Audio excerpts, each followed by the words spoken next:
By the way. Oh, we're live. Hey there, friendlies. How's up? Welcome to another of my kind of occasional interview series. Tonight we got Kevin Callan on. We're going to talk about how to prep your paddling and camping gear for summer because it's spring cleaning time. It's preparing for camping time. At some point, the parks are going to be open, and you'll be allowed to spend the night on Crown Land again. I'm sure most of you know Mr. Kevin Callan. If not, I will allow him to say hi. I'm loving that hat. I know it's like this hat was made by Outdoor Research. Everybody thinks it was my hat that I made this hat, but no, it wasn't. Okay. But I'm keeping a couple of, and I'm wearing this thing here. I forget what it's called. It actually works though. It's a dragonfly that the deer flies are scared of. Is that actually like a scarecrow for deer flies? Yeah. And I bought it at an outdoor thing. I thought you were just being silly. No, I did. I actually bought it off the guy thinking this would be really funny to show on TV. This would be great. And then last spring I wore the thing and these deer flies, they went away from me. And I was like, okay, that's amazing. I love that. That is, that's next level. I like that. I'm a professional. Yes, you're definitely a professional. I just want to say hi to who is hanging with us. That doesn't make sense grammatically. I'm just going to say hi to anyone who is hanging out with us in the side chat. We got me, Johnny Harper said hi, but he's going to watch us time shifted to tomorrow. I see Tenenbaum is with us. That's good. Welcome, Mister. Nice to see you, Mark Pootmans. How's it going? So. What we're gonna do? Well, first, let's take care of some housekeeping. You seem very stressed to me tonight. You're like, my God, there's a vibe around you. Like it's just like it's boiling. Like so, it's because you have not. I'm about to fix it, man. I'm about to fix that. Oh my Lord! Well, I'd like to fix it too, but we will get to that. But is it because you haven't been in the wilderness overnight for a while? Is that what's going on? Yeah. Feeling of entrapment. Yeah, it probably is actually. I always say that I go nuts if I don't get into the woods on a semi-regular basis. And the thing is, I'm not kidding about that. People are always like, yeah, whatever, but I'm not kidding about that. Yeah. I need to be out of the city for a while, Oh, it's a very serious thing. Like I know there's a lot of really worse things in the world happening, to be quite honest. But personally, in 2 days, I was supposed to be on my trip in Algonquin for 5 days. I've done it since I was a kid. But go for 5 to 7 days this time of year, go to Algonquin and catch brook trout. Okay. I can't again. This is my second year. I can't. And yeah, there's a lot worse things in the world, to be quite honest. But personally, I can't sleep at night. Yeah. If you're someone who needs that green time and who treasures that Gaia time, then not getting it can really start to eat away at your brain. Absolutely. Yeah. And it's funny because I think that this is way off topic, so I'll be real brief about it. But I think that more people have that issue than know that they have that issue. That was grammatically terrible, but you know what I'm saying, right? Yeah, I think it's true because that proves that actually every single human being is born from wilderness, and we reconnect it when we're out there. A lot of people don't know that. Yeah. Like we know that, but really we are all born from wilderness, unless aliens just dropped here or whatever. But what's happening now is so many people are going out there on day hikes just to reconnect with nature to feel better mentally, which is fantastic. Yeah. I mean, it's crazy if they could just pick up their garbage now and then, that'd be great.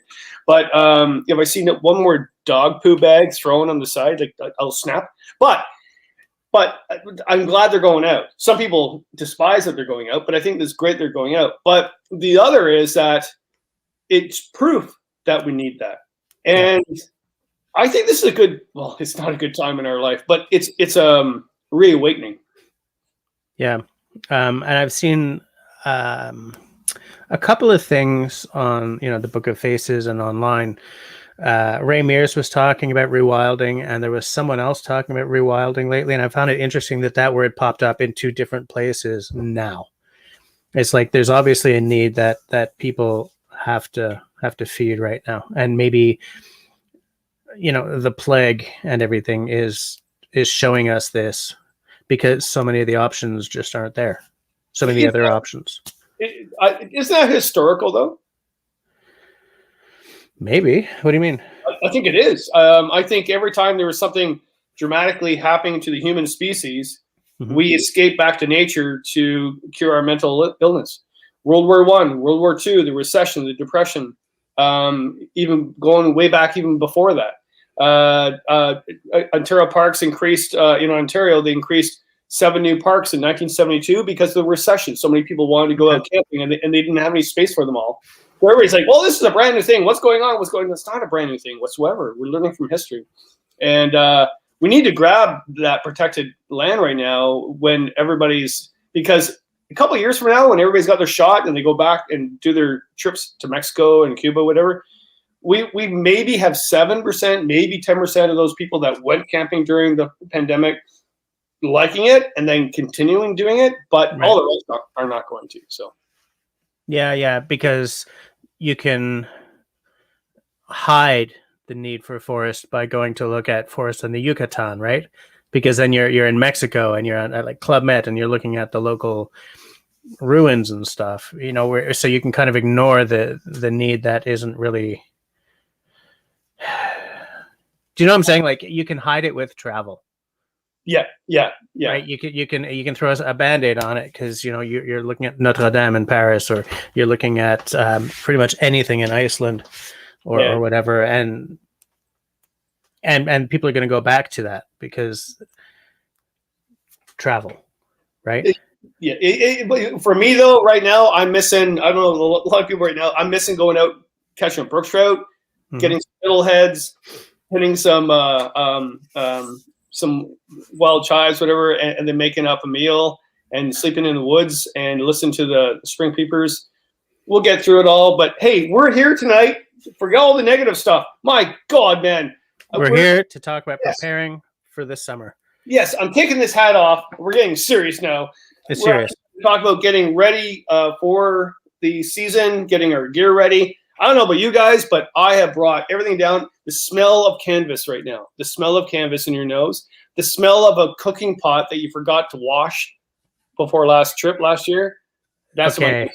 That's something I want to start with then, because the kernel for this discussion was the article you wrote for, was it Outside? The one you wrote about preparing your paddling stuff for, which magazine was that for? I put it in the show notes below. I think it's Sport magazine. Yeah, I think so. Yes, Explore. Yes. Okay. Now, but hilariously, I've been trying to get the time to have this conversation with you ever since the article you wrote about sort of the camping dilettantes, right? Yeah. And there was like a million things I wanted to talk to you about between, though. But I mean, this one, we spoke before and you said that this was probably a good timely one. And I agree, because everyone right now that we know who is into bushcraft and camping is probably aching to get the hell out there. So I just want to start with one question. I do much of my maintenance when I get home. Like at the end of the season, I make sure that like my sleeping bags are not in those little compression sacks, right? They're sort of in a big loose bag. My tent is in a big loose bag. I've got it hung. Everything is dry. I make sure that I wash my pots and stuff. By the way, just as an aside, I said online somewhere that I never keep my sleeping bags in, compressed long term, thinking that this was not a controversial statement. And that what happened right after that proved to me that everything online is a controversial statement. But anyway, I don't want to bitch about that. We're talking about pleasant stuff tonight. And holy crap, I got a super chat. Thank you, Mr. Russell. And of course, he's bringing the class as always. I think controversy on social media is good and bad. If you go online and you say that, hey, you're wrong, I'm right, and you're a doctor and you're talking about doctor stuff, that's fine.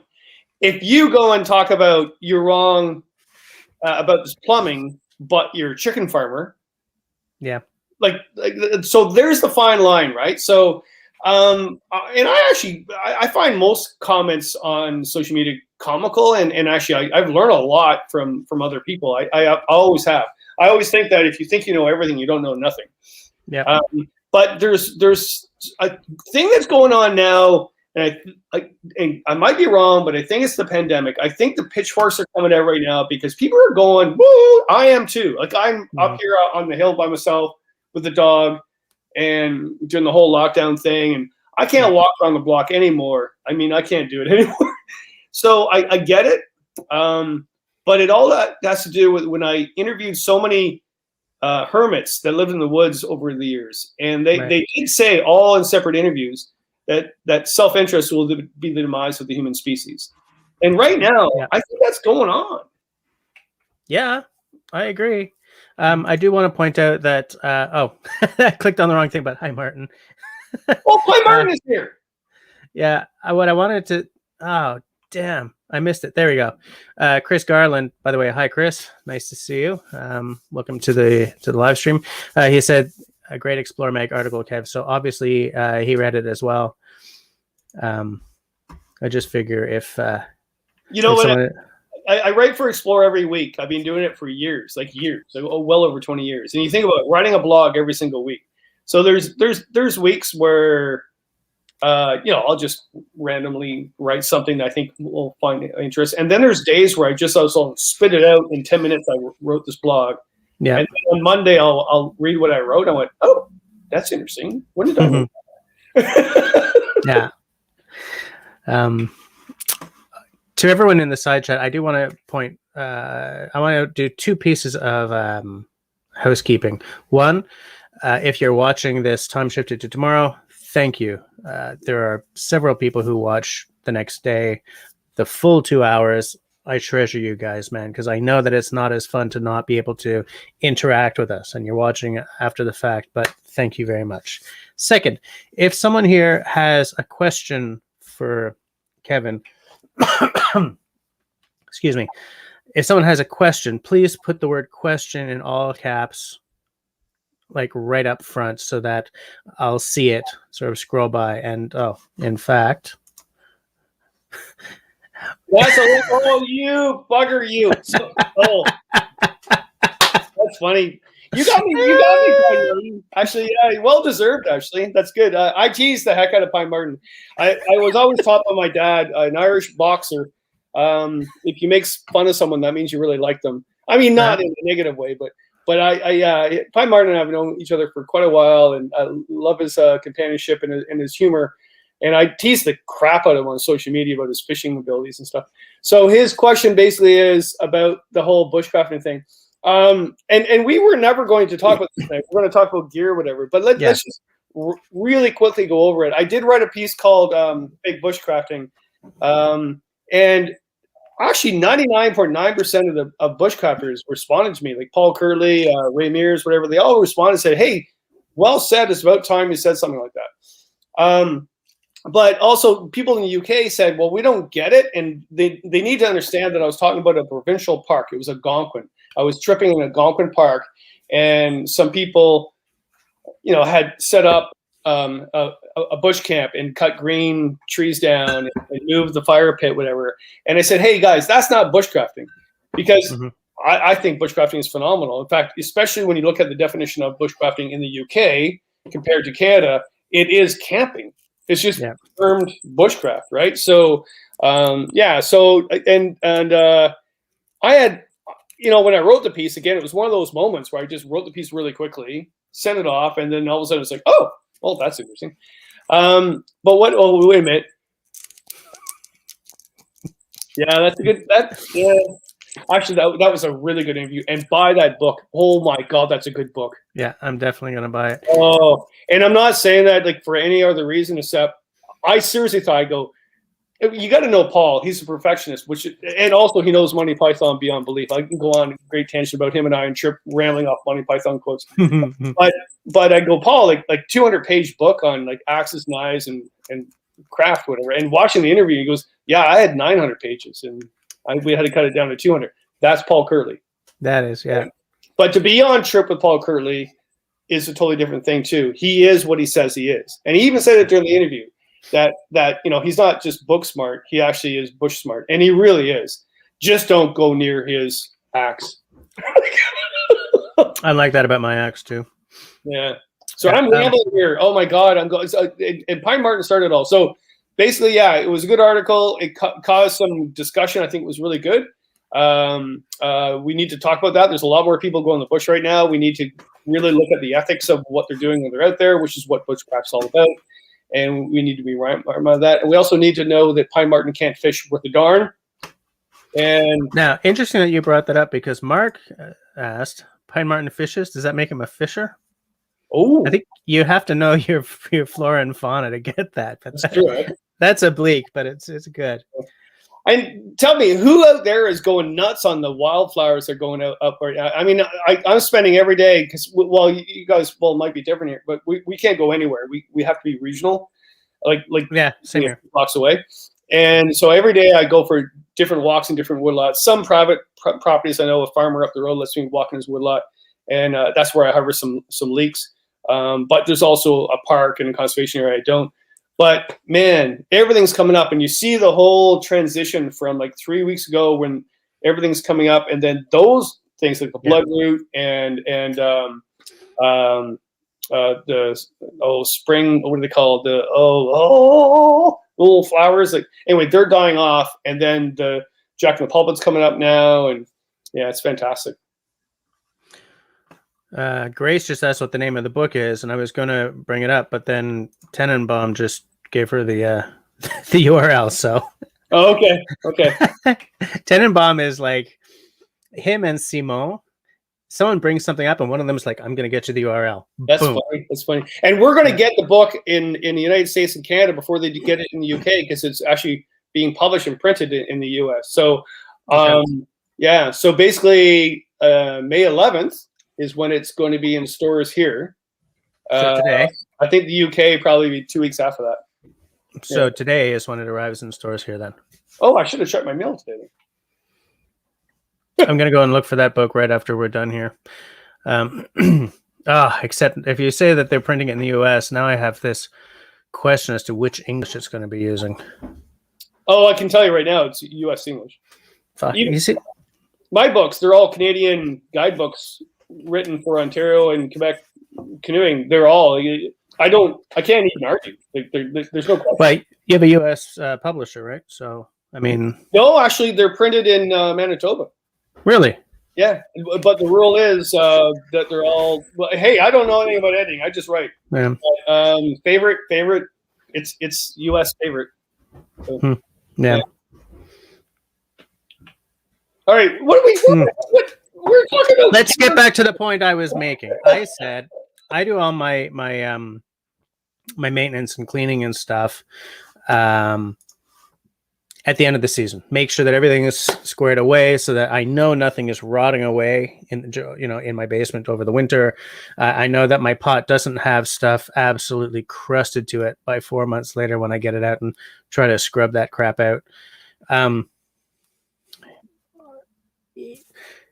How much maintenance does that leave me for the start? Because I know if you've had a canoe lying out there all winter, I know that there's stuff you got to buff up the hull and stuff. But like, is it a heavy job? And look, I've read the article and I watched the City News. Was it City or Global you did that I linked to? It was a global thing, I think. So I'm kind of asking for everyone else.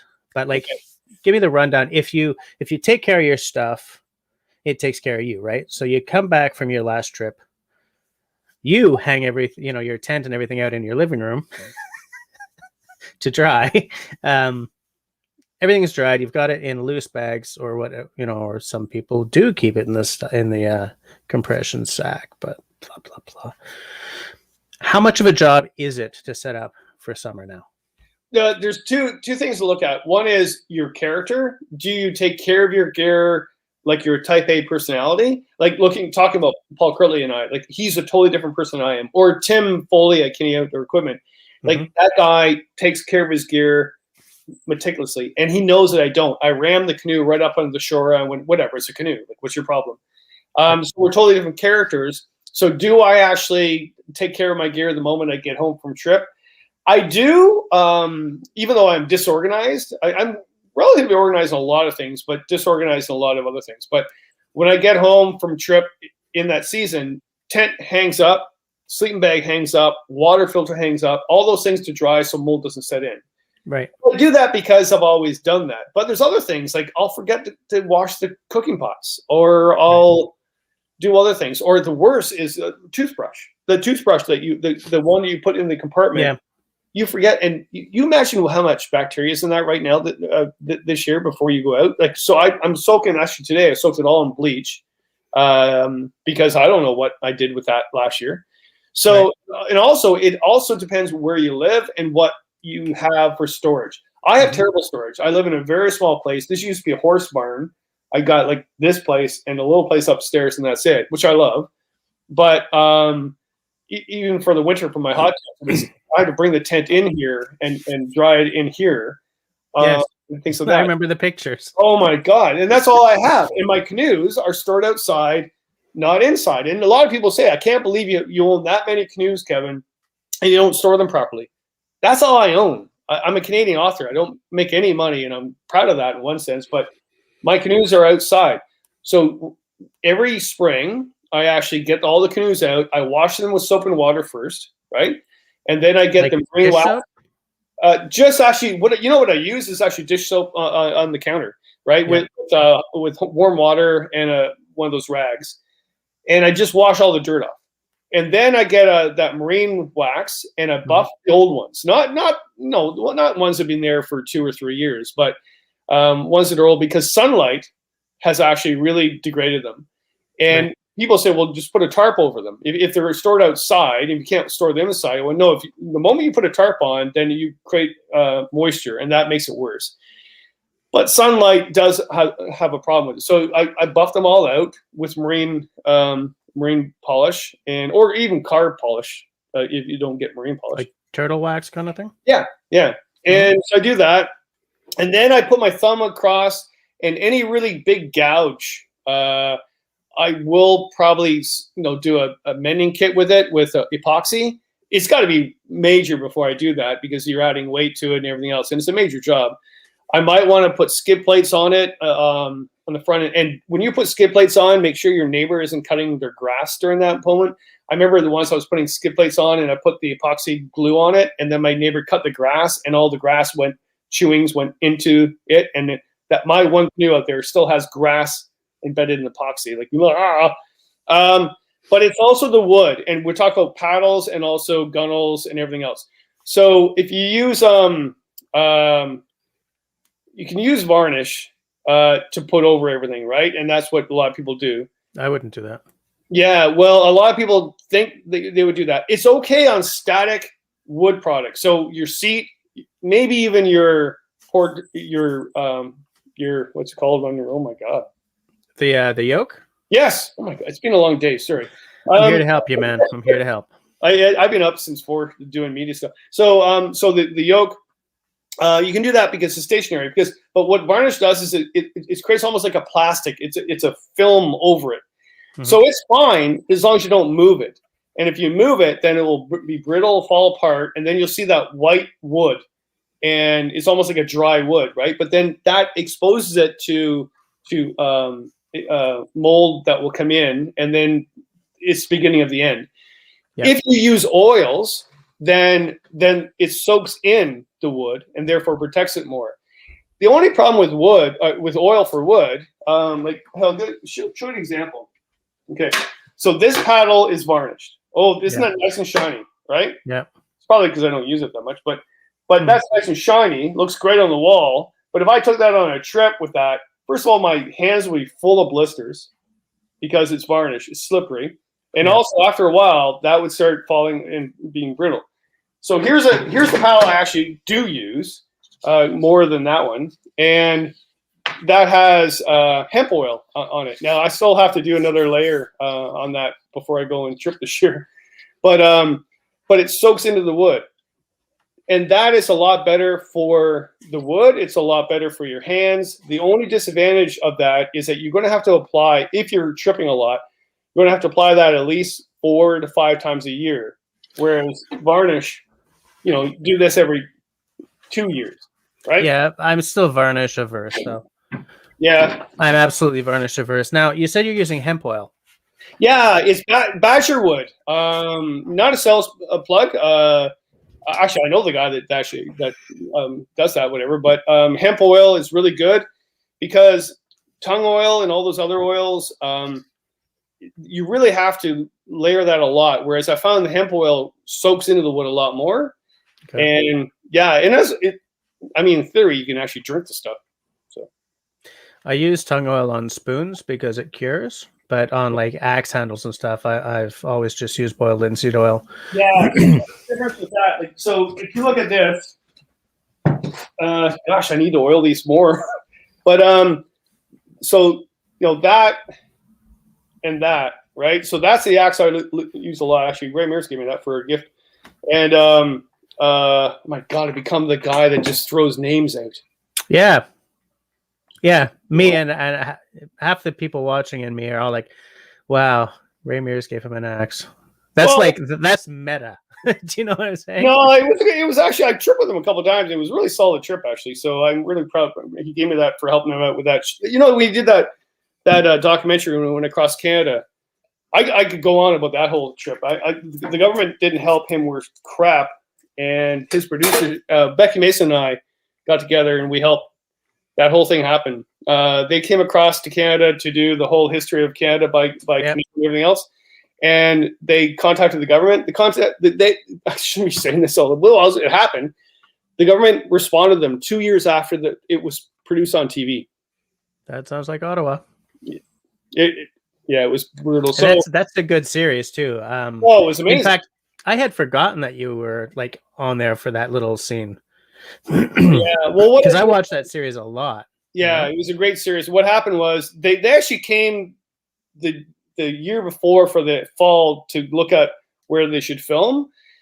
That's how I got involved. They said, well, this guy Kevin, I guess, knows the French River and stuff like that. So I met him and we went on a trip, and I got along really well. And I remember someone broke a paddle, and I said, well, Ray will make one as a joke. And then he carved one, and I just shut right up. I was like, okay, sir. And in fact, actually, when we're filming the shot, they wanted me in part of it because I was just helping out. I was never supposed to be in the film. But they said, we should have Kevin in here. He's kind of funny guy. But the producer goes, well, Kevin can't be funny in this. We're not supposed to be fun. It's a documentary on Canada, so don't be funny. And so let's do a technique of something. And I said, well, hey, let's have Ray show me how to sharpen a knife because I can't sharpen a knife with crap. So I gave him my knife, and he made and it's in the B-roll. If you get the DVD series, it's in the B-roll. It's not on the whole thing. But he actually says, this is not a knife. You might as well just actually put it on the wall and bend it and put your coat on it. And I tore a strip off him and say, what's my knife, you goddamn? And none of the producers go, cut, Kevin. You cannot say that. Don't be funny on this film. Oh, no, he's making fun of my knife. Fisticuffs. All right, so we're going off about, sorry. So oil, so for gunnels on your canoe, either you use plastic or aluminum gunnels, which is fine, or if you don't, which I love wood, it looks nice. Not to say that actually is more beneficial, it just looks nice. But if you have nice cherry gunnels. Oh yeah, love it. Yeah, you really have to oil it. But when you oil it, you basically sand it down, wipe it down, and maybe even clean it with the soap and water again and let it dry for a long time, for at least a day or a bit. Sanding? Yeah, and then when you put the oil on, and then you lightly sand it. You're not really sanding it when you put the oil on for that time. You're just rubbing it, and that will actually aerate it. And then you really have to let it dry for a couple of days. You can't just oil a paddle or oil a gunnel and then go off canoeing in the next hour. It's got to be 2 or 3 days to let it sink in. So I'm going off too much about that, but. Well, no, except because Chris just asked a question. Up until now, I've been using boiled linseed oil. I'll be making the switch to hemp oil now that I know how much better it is for preventing mold. But the question I have then is, once you've started with BLO, can you switch to hemp oil? Because BLO soaks into the wood to a certain extent, but wouldn't it stop the hemp from? You know what? I don't know the answer to that. That's a good question. Well, let me see. Wait, okay. Let's find an axe I did that with. So that's an old axe I have that I used to use the oil with, and then just last year I started using the hemp oil. I love the look of a well-used axe. That's a good. The one thing is I don't take care of my gear all that well, but I use the crap out of it. But I also find that the main things that I take care of are things that I don't want to break down out there, like my stoves. So white gas stove, I'll take it apart, clean all out, put the whole scrubber thing down, and I'll use white gas to cleanse out all the pipes and stuff like that. That's what I'll use to clean it. And then I'll put the Vaseline or lubricant on all the rings and stuff like that. I'll do that. Like the O-rings? Yeah, I'll do all that. Which actually they say you don't really have to do all the time, but I do it every year because I've always done that. But with my Trangia stove, I don't do anything. Like there's nothing that's going to break on that. Right. That's probably why I like the Trangia stove. It can't break. You just put alcohol in it and turn it on, and yeah, they're very simple machines, right? Yeah. So what I do though, so here, if you look at here's all right. So I use this stuff. It's almost like cosmetic stuff, but I use handle wax. Oh yeah, okay. Yeah, so that's what makes this all nice and shiny. Okay, I got other knives here. I don't know. Is that a Hella? That's an old one. Yeah, that's my first knife. Yeah. So how long have you had that? Oh my God, since I was in my mid-20s. Yeah. Nice. I gotta see if it's still sharp. Let me see. Yeah, not bad. I think this one's sharper though. It's my winter knife. I don't use this in the summer. So that one's stainless? Oh shit! No, my old one's sharper. Maybe that's why, because I use it more. Oh, look, see? Maintenance. Look at, there's all resin on it. Yeah, see? What? Come on, man. Well, I never said I'd know what the hell I'm doing. I just I'm putting all sharp things around me too, and I don't have them on sheaths. So, but also I use this stuff here for this. Yeah. Because these will weather more than everything else. Then I also use this for my axe and my. Okay, knife. So you're all like knife and axe up. Then you've got the whole line. Oh, I love doing this stuff. Well, it's relaxing, isn't it? Oh no, yes, absolutely. I take care of my tools. Like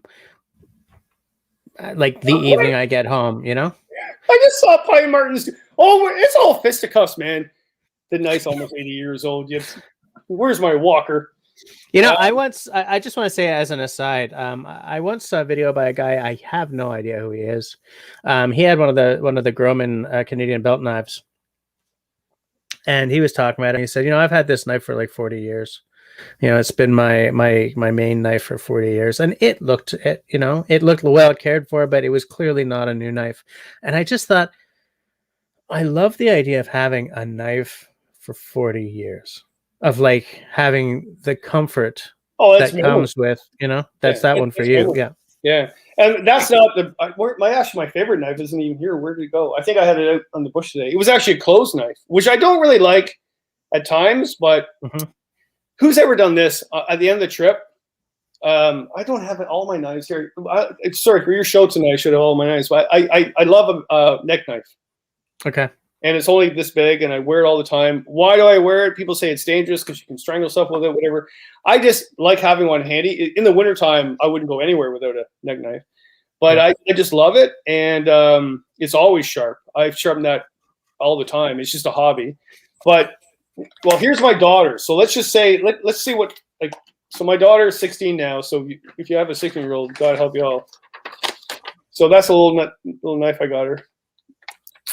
Is that the Hele kids knives? What's it called? Yeah, which one is this one? I actually gave it to her. And I think she stores it here all the time. Which one is this, guys? You guys know more about it than I do. Yeah, it's their kids knife, dude. If I had known you were going to show your daughter's knife, I would have I would have walked over there and gotten the knife that I made for my daughter. Oh, you made one? Yeah. That's cool. My dad made my first knife when I was a teenager. I got that somewhere. That's kind of special. So yeah, I use this stuff here, and also sharpening, which is always sort of, you could do a whole show on sharpening things, right? So yeah, you sure can. Yeah, but I trip with Tim, Canadian Equipment, and basically, I around the campfire, I just give him all my stuff, and that's his thing. Like it's like porn to him. Right. I shouldn't have said that, sir. I should get that stone that you just showed. Can you pop that open and show it off? Because here's the thing. I have some diamond plates that I have, that are portable, but for stones, I only have like big water stones. I don't have something portable like that. Yeah, I actually got one here that I was supposed to show you. I got everything all spread out here, but I do bring a long stone on a trip that's a lot lighter than this. Okay. But this is my at home sort of thing. And Tim's been showing me how to do it. Actually, Paul Curley was showing me the other day too. A good way. The idea of baseball, and so the idea that you're sharpening around the baseball as opposed to sharpening on a ruler. So if you think that, you're actually sharpening the blade around as opposed to along. And it made a lot of sense, actually. And that's in his book. So yeah. I'll definitely look that up. Because I find, like, with I didn't bring a knife. Oh, well, I find that, like, when I'm doing most of my knives are Scandi, right? So for most of the blade is real easy. Right? But I find that getting the curve right, I have a real hard time with. Yeah. Have you seen what Pine Martin has said about you? Well, again, I love this. I think I have better hair than him. In about 23 minutes, we open this up to anyone who wants to come on and have a brief chat. Oh my God. I would love to watch a Kevin Callan and Pine Martin cat fight. Oh my God. Hey, I actually know this axe is really sharp. I don't know why it's not cut the paper. So, but yeah. The problem's the paper, obviously. No, it's not. But I know this axe is really sharp. The one axe I don't take care of a lot of is my splitting one. Wonder how that is. Oh, that's pretty good. It's good edge. You see, I want one of those. I can't afford one of those because the prices have gone through the roof. But I realized I was looking at my axes. By the way, Pine left you a little love note. It's on the screen there. What? Oh, you fucker. Pine Martin is to you what Raspberry Rocky Russell is to me. Oh no.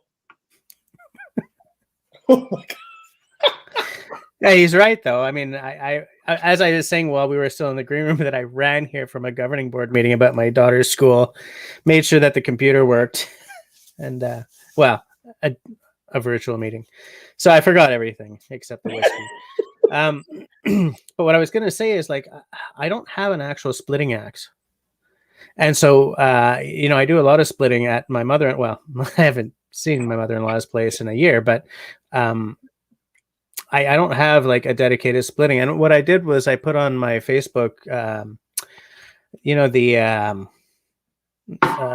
Husqvarna, but the other one that's sort of similar, the Holtz Brooks, I think it was. Yeah.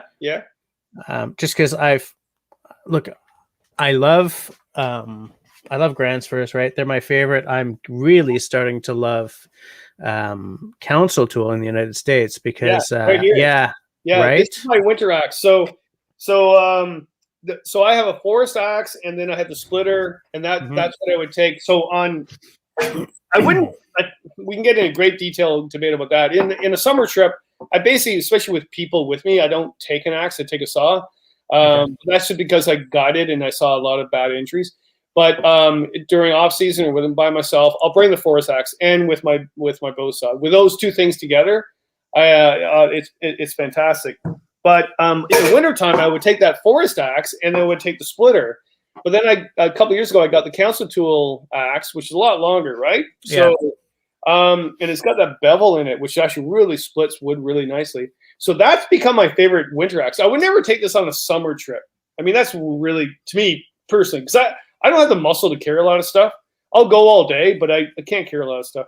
My buddy Andy would do that. He would carry this, but yeah, I love that axe. And actually, I found this really keeps a good sharp blade.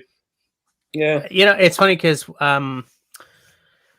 my council tool, I have the camp carver, and it was actually a gift from Rooster, who works at Council Tool. Yeah, great guy too. Oh yeah, I love that guy. I've met him before. He's just a great guy. Yeah, that guy knows everything, and he's friendly and down to earth. And so he sent me one, and I hadn't really ever held a council tool before, and I'd always sort of thought, you know, made in America, so it's got to be kind of, you know, tough but crude, and it's not. It's a work of art. Like there's a flair in the designs that I never really picked up on looking at them online. But holding it in my hand, it's like this was designed by someone who knows. He understands. He gets it. Yeah. And it's the same thing with the Grand Spurs, right? They're designed by someone who really gets it. Whereas you go into Canadian Tire, or I don't know what the hell the American equivalent is, guys. Sorry. And you know, you have some of those, you know, the Trooper or whatever. Yeah. It's like there's no joy in this axe. No, well, mind you, my first axe when I was in college, I got one that came. I don't know what it was, but I got it at Canadian Tire. I still have it somewhere in the shed. Good Lord, that's old. But it was a piece of crap. But I mean, that's what you bought when you bought something, like you did, because you had nothing, right? And then you start collecting things. You look at the gear too. I mean, I bring this canvas pack, which I had to put some wax on. I'll show you. You know what? I got no shoes and socks on, and I got all these axes and. What a good idea. Oh yeah, really safe. So you know, I love a canvas pack. So I put I haven't done this for a couple of years, but I put some more wax on there and put some oil on the leather strapping. And it shows because I've had this for years. And look at the tump. Look at the tump for the leather. So if you take care of that, it's not brittle at all, right? Yeah, absolutely. Yeah. So and you don't want this snapping on a portage. Yeah, right? You sure That's don't. what's going to happen if you don't take care of it. But everybody goes, well, geez, Kevin, why are you taking a pack like that? And I got to say, the most honest thing is it looks really good in film and photos. And I like it. I like it. Well, you know, it's funny because Martin's sort of not really taken me down, but he sort of pigeonholed me as a romantic at one point because of my approach to all the stuff and practices we do. Because I like canvas. I cannot afford a nice canvas bag, but I love canvas and leather. You know, for the same reason I love the, you know, cherry gunnels on a canoe. To me, I will sand and re-oil that because I like looking at it, and it's like that's the old-fashioned gunnel. You know, yeah, a damn straight it'll be a whole lot lighter if I just get the aluminium or carbon or something. But there's something about canvas and leather and good steel and a wooden handle rather than a fiberglass nightmare, Fiskars, that just, you know, it gives me the fizz. And at the end of the day, I want the fizz, even if it's not logical, even if it means I do extra work, even if it means I have way more maintenance to do, because I find the joy in doing the maintenance. I find the zen in, like, after my trip, I wash the dishes, then I wash my axes, and I put them in the drying rack with the dishes, and then I pick them up and dry them off, and then I oil them and I put them away. To me, it's part of finding the joy. It's an extension of my trip. It's not the end of my trip and, oh God, now I've got to take care of my stuff. It's like, no, it's me holding on to the trip I've just had. It's the last stage of the trip. Yeah. And so I love that stuff, you know? And so to me, if I could afford a nice canvas bag, you know, and like Frost River made one small enough for me, I would totally do it. It's just totally worth it for me, you know? Yeah, my favorite Frost River one is the kitchen bag, but I don't use it for the kitchen. I use it for everything else. Yeah. But the other thing is still too for getting things ready, like simple things that we don't think about. Like, yeah, this has been in my pack for how many years? So it's time to get rid of it, right? Yeah, because it doesn't last forever. Eh? But you know, isn't there expiry date on this? It's got to be. I think so. Or bug repellent, like, you know, Yeah. make sure that you refill it. Or the really important thing is make sure you repack all your old meds. Your Benadryl and your Tylenol, whatever, it's out of date. It's not going to happen, especially Benadryl. Like, make sure you update it all. This one here is for my dog. My dog has his own little kit, and this is for myself or whoever is with me. Clean the crap out of this thing. Soak it in bleach for sure. Like, I learned that the hard way with a Camelback once. I used to bring a Camelback when I used to mountain bike all the time. Okay. And at the end of one season, I just sort of, I think I might have had, I don't know, those, you know, those little packets of stuff you add to your water if you run a marathon. Yeah. Electrolytes or whatever the hell they are. Forget about it, man. After sitting there all winter, I was like, I'm just going to buy a new bag. Mind you, my buddy Andy has Tang that he got in the 70s, and he still brings it every year just to bug the crap out of me. Hey, wait. Hold on a second. I realize we haven't said hi to everyone who's hanging out in the side chat in a long time, so I just want to make sure. Did I see Chris Prouse there? I'm scanning. Let's see who we got. Oh, we got Callan. We got Wood Pigeon. How's it going? Joe's Neon. Man, I haven't spoken to you in a long ass time. Lord, everybody. We got to talk sometime. Yeah. Iris the Adventure. How's it going? Simo, of course. Look at that. I need to refill that, obviously. Are those the stormproof? Yeah, but then see what happens. Yeah. And I would have packed that on my next trip, whenever that's going to be now. But and then the other. Well, I got so much stuff here. I got to make sure I don't cut my feet off. Hi, Mallory. Mallory from Quebec Homestead is with us. Yes, Chris Prowse is here. How's it going? Is she really? Yeah. Hi, Chris. Kevin. Where's my canisters? Ian, the Web Lord. How's it going? Oh, man, I'm so far behind on this. Sorry, guys. Uh-oh. Oh, it's in here. Canoe Hound. Oh. Hi, Dennis. Boots. I don't seam seal these things. Your feet are going to get wet. Yeah. I oiled them, or the boot oil for leather. But really, and tents. Wait. You said you don't seam seal? No, I used to again. I used to do it religiously. I don't do it anymore. Your boots are going to be soaking wet the entire trip. Get used to it. Okay. If you try to waterproof your boots all the time, like, I don't know, you're wasting your time. Oh yeah. Canisters, right? Yeah. So are they empty or are they full? I forgot. I did a video on that. Yeah. So what you do, you can get a little gauge you can buy for $20 for this if you want, but you don't have to do that. All you do is get water, a pot of water. Get a pot of water. And then when you put it in the water, you burp it. So don't put it in like this because it's concave, right? So then you put it on an angle and you burp it, let it float. And if it floats, there's not much fuel left. And if it sinks, there's a lot of fuel left. So you can gauge that, right? So I do. I'm glad you said that because I actually did a video on exactly that. And what I have is all my little canisters like that. I have a Sharpie line of where the gas probably is based on where it was floating to, because you're right, you don't want to get out there at the beginning of a trip with like one canister and it be empty, right? No, you can also, by the way, like really after a few years of doing this, you can do that. I mean, that's got nothing in it. I don't even know why I have that anymore.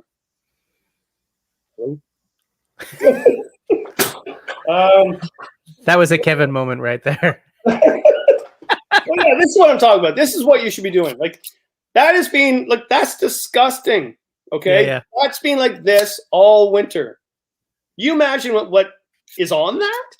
I imagine myself throwing it away and buying another one. Well, I mean, wasting plastic and everything. Don't do that. You actually boil the crap out of it and put it in bleach and then go buy another one.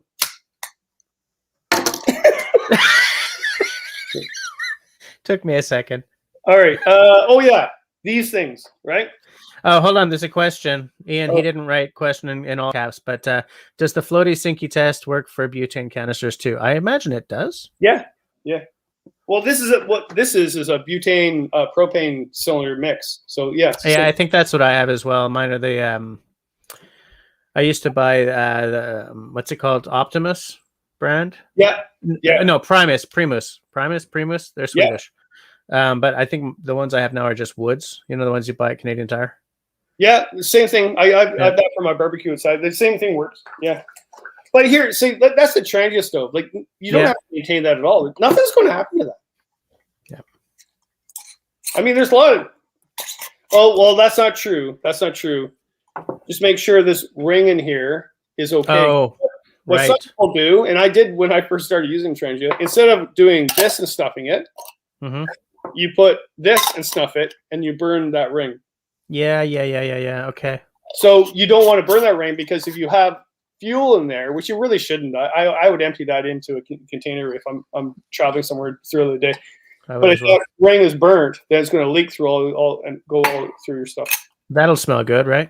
Oh God! Well, it'll dissipate, but then no. Yeah.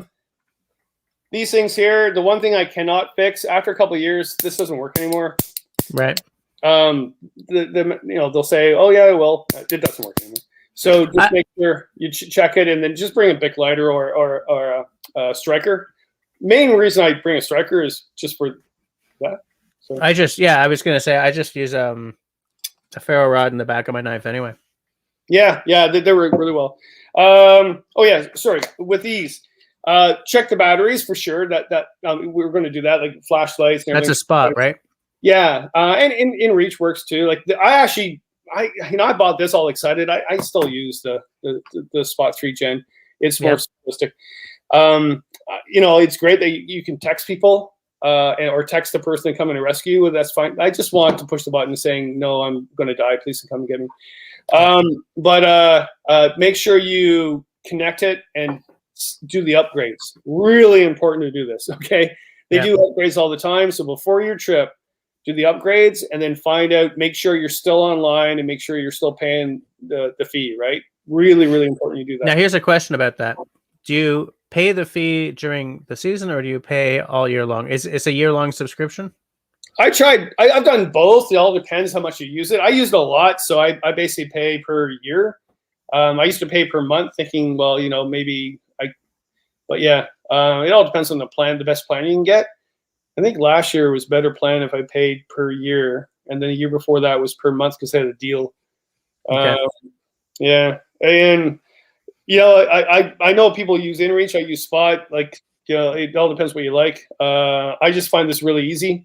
Yeah. The other is I have my sat phone, so make sure you check with that as well. Make sure you got the plan still going. You shouldn't have all you should have something like this. You don't need that. I was gonna say I'm impressed to see someone with a sat phone. It seems I take a lot of use out, right? So I need a phone, but also I do a lot of CBC radio interviews. But when I bring this, only one other person on the trip knows I have it because I don't want everybody using it just calling home just to talk. So that's put away somewhere in case we really need it. Yeah, I've used this a lot more than this. Okay. And also GPS. Make sure the batteries are going, and really important, where is it? Your map and compass. Okay, practice your map and compass for the love of God. Okay, you'll forget. So, or your GPS. Just go out for the afternoon. I did that the other day, even though I teach the stuff. But I actually just went through and bushwhacked when I was doing the wildflower hunt for my videos. Mm-hmm. And I just practiced doing map and compass again because you'll forget it. You'll forget it. Yeah, I'm rambling. Oh, and another thing. Lip guard for your lip guard. Yeah, so it's gonna be hot, right? You gotta wash that. Yeah, because I didn't. I just found this today, and look I haven't washed it yet. Look at the inside of it. That's just yuck. Yikes. Yeah, I thought I would show you that. That's disgusting. And also this thing to get your fire going. Oh yeah, I got one I of haven't those. washed this, and I let students use it. That sounds hygienic. No, it's terrible. Other thing, your sink, right? What did I do last fall? I put it in Oh here. no, wet. I'm very lucky. I dried this out. It's fine. Okay. But don't open this up on the trip without checking it. Yep. Oh my lord, that'd be disgusting. Yep. What else? What else we got? Wood Pigeon says that you need to do a full gear check. That's what. I think Wood Pigeon makes all his gear. He's been making bows. He's been making arrows. He made an axe. He made knives. I think sometimes we spend more time looking at our gear and thinking about our gear than going on trip, and I think that's a good thing. I just find, especially I definitely do that. I'm definitely doing that these days. I am ready and willing to. There's a good question from Chris. Man, Chris is on fire with the good really questions. Good. How often do you change the declination on your compass? And you know why I think that's a good question? 2 reasons. First of all, because you can't. It's not just a fire and forget thing. You do have to redo it at some point. But some people don't even know that you do that. I mean, hello. You can get really lost if you don't do that. That's dangerous to not know that you have to do that. Okay, yeah. We'll take 2 seconds to explain all that. So declination is actually, you want to know what true north is, not magnetic north. Your compass is telling you magnetic north. And declination changes every year and is different in every region where you are around the world. It's very small every year, very, very small. 12 degrees west right here right now. And actually, I actually read my journal the other day. It was 11 degrees west 5 years ago here. So it does change. So you might say, well, that's only 1 degree, Kevin. Who gives a crap? If you're actually going, I do. Well, yeah, you'll go way off if you're not following that. I use a compass like this. It's a Forster compass, and it has a declination screw in it. So mine does too. Yeah, so I turn the screw, and then it calculates declination for me. That's why it's more expensive when you buy it. If you don't have that, you have to do your math. So if it's west is best, east is least. So if it's 12 degrees west here, then I would add 12 degrees every time I take a heading. And if it's 12 degrees east, I would subtract. But I would rather have this so I don't have to do math when I'm in the woods trying to stay alive. Yep. I agree. And to me, getting one with the little screw was important because I do not have a mathematical mind. Well, I would forget. Well, just all the time. Think about this though. In the old days, when I worked in forestry, this was before Google or anything, right? So we would have to look at a topographical map, and it would have declination on it. But you would have to look at the age of the map, and then calculate the age of the map of the age of where you are, and calculate for that. I still teach my students that, and they're like, Kevin, like, we can just Google this right now. So why are you telling me this? Well, when I was young. Yeah. Oh man, the whole idea would wake me up with the cold sweats. Yeah. Absolutely. You know what? Interesting. Hi, Nate. That's actually a lot more serious than he might be sounding. Oh yes. You got to keep an eye on that, you know. And your hand sanitizer as well. So I put hand sanitizer in my toilet paper roll. So I checked in the middle, today, and it was a quarter. Like, it was nothing, right? Yeah. And so I'm not going to go on a 5-day trip and all of a sudden realize I got a quarter of hand sanitizer. Just go over everything. So make sure. So I put my tent up to the light. I look for any holes, and I put seam seal on the holes. Let's say that a spark went on them. I put Vaseline on the zippers, and then check all the zippers before you go. Right. Okay. I check for mold. I even will wash my tent in soap and water in the sink or the bathtub. I don't have a bathtub, I just have a sink. I'll do that. I actually wash my sleeping bags in the sink. You could do them in a washing machine if you don't have an agitator, right? So you don't want that agitator, especially down sleeping bags. But I just use my sink. I soak them in, and then I dry them. And if you're putting them in a dryer, they say put tennis balls in. Well, why you're doing that is just make sure all the down is separated. If you don't have a tennis ball, just put a sneaker or whatever in there, and that will work. What I also do with my tarps, I actually did that today too. I looked at my one tarp and looked for pin holes and then put some actually, I didn't have any left over. What I had was your air mat glue stuff. I didn't have so left, so I used that. Yeah. And then I got all my air mats out. I did this a couple weeks ago, actually, on a nice warm day. I got all my air mats out. I put them on my my driveway, and I got warm water and soap, poured it all, and then watched for bubbles, and then started sealing those up. And I actually found out I had 7 air mats out. I had way too much gear. And I found that actually 5 of them were leaking, and 3 of them I didn't even know they had holes. So do all this before you're out there. Before you're out there, yeah, that's a good idea. Martin says he adjusts the declination every trip or outing where he's using a map with his compass. Well, your declination, your declination 12 degrees west right now, it's not going to change throughout this year. I mean, it takes a quite a while for it to change, but just make sure you change it and know what you're doing. I think it's more important for you to practice that skill, because if you're not using it all the time, then you're going to forget how to use it when you have to. So, yeah, fair. It's like first aid. I take a first aid course, 3 years or 5 years, whatever. And yeah, you might say, well, geez, Kevin, you don't have to do that. Well, first of all, it's fun. Get out and meet people, but also things change. Like the whole getting breath into people, like that's different now than it was when I first took it. Right. So. Right. Yeah. Yeah, I get that. Canoe Hound is asking, what type of underwear does Kevin wear while tripping? Are they quick dry?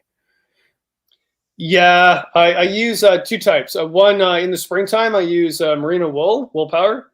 Gotta love merino wool. I love merino wool, especially the underwear. Actually, it doesn't stink as bad, to be quite honest. I know it's terrible to talk about, but it doesn't stink as bad. I think we're all aware of the SWAS aspect. Yeah, actually, it's funny today. I actually went through my first aid kit and I resupplied my Gold Bond, my powder.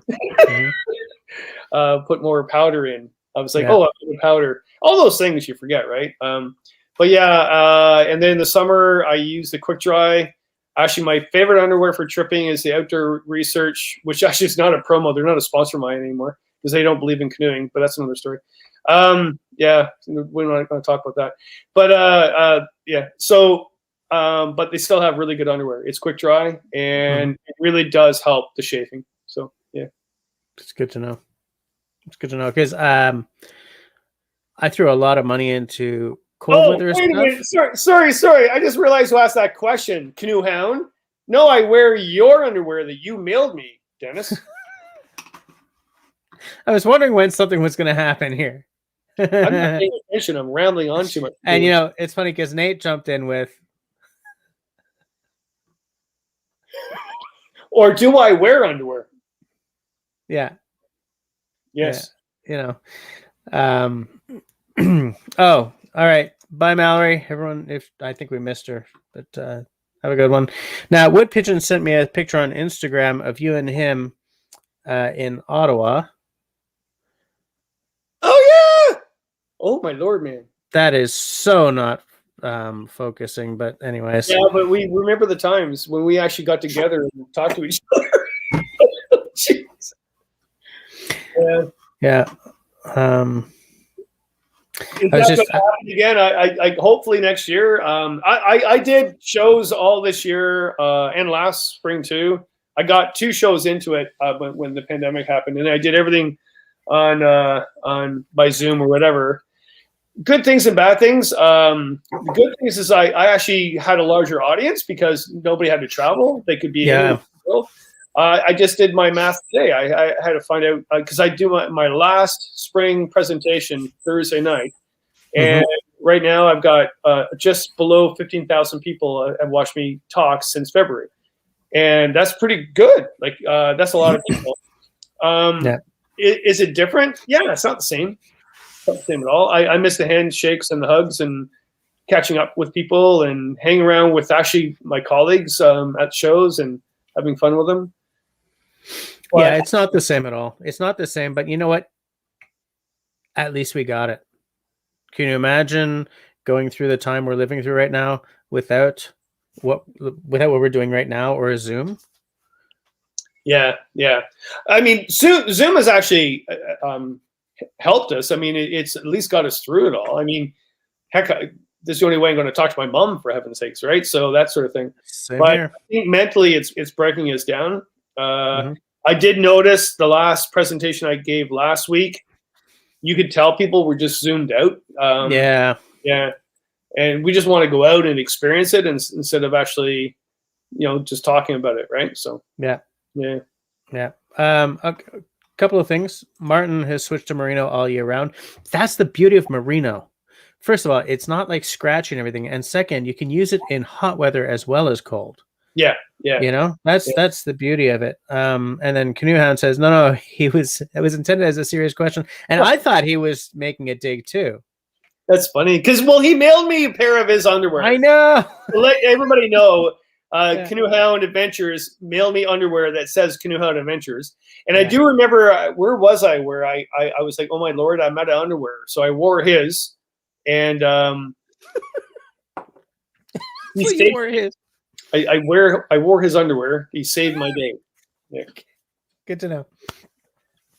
Brandon says, by the way, hi, Brandon. He says, Smart Wool makes some fantastic underwear. And the thing is, I find stuff like this interesting, even though we're talking about underwear, because I don't have any special tripping underwear except for the winter stuff. And I bought that because I was getting equipped for hunting, right? I spent all this time sitting there at -30 or -20, trying not to freeze my arse off and hope a deer, walks by. So yeah, I had to buy me some nice undies. But I couldn't afford the merino. That's expensive. Yeah. I'll know that I've made it in life when I can walk into like Iceberg or some other merino retailer and actually buy something. I remember the year I invested in Wool Power. I actually, my buddy Tim, he owns the Canadian Outdoor Equipment, and I swear to God, it's like Christmas every time because I go on trip with him, and then I see the stuff he's using, and I went, I want that, and then you look at the price, you're like, oh my God, like the axes and the packs, but they last forever. Yeah, it does make a difference. You just have to sort of like, okay, someone take my credit card and hold me back. Mm-hmm. Yeah, absolutely. And I find that, like as I was saying before, I've been pining for a nice Gransfir splitting axe, and there are certain tools that I've always sort of looked at and like, I really want that. When money is better, I'll buy one.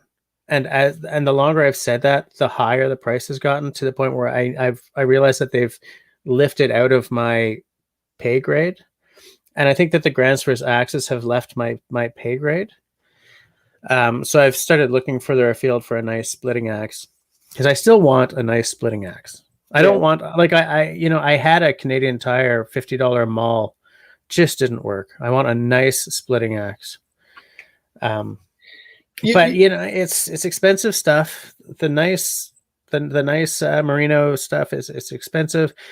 The reason I don't have a nice canvas and leather pack is because I just can't afford it.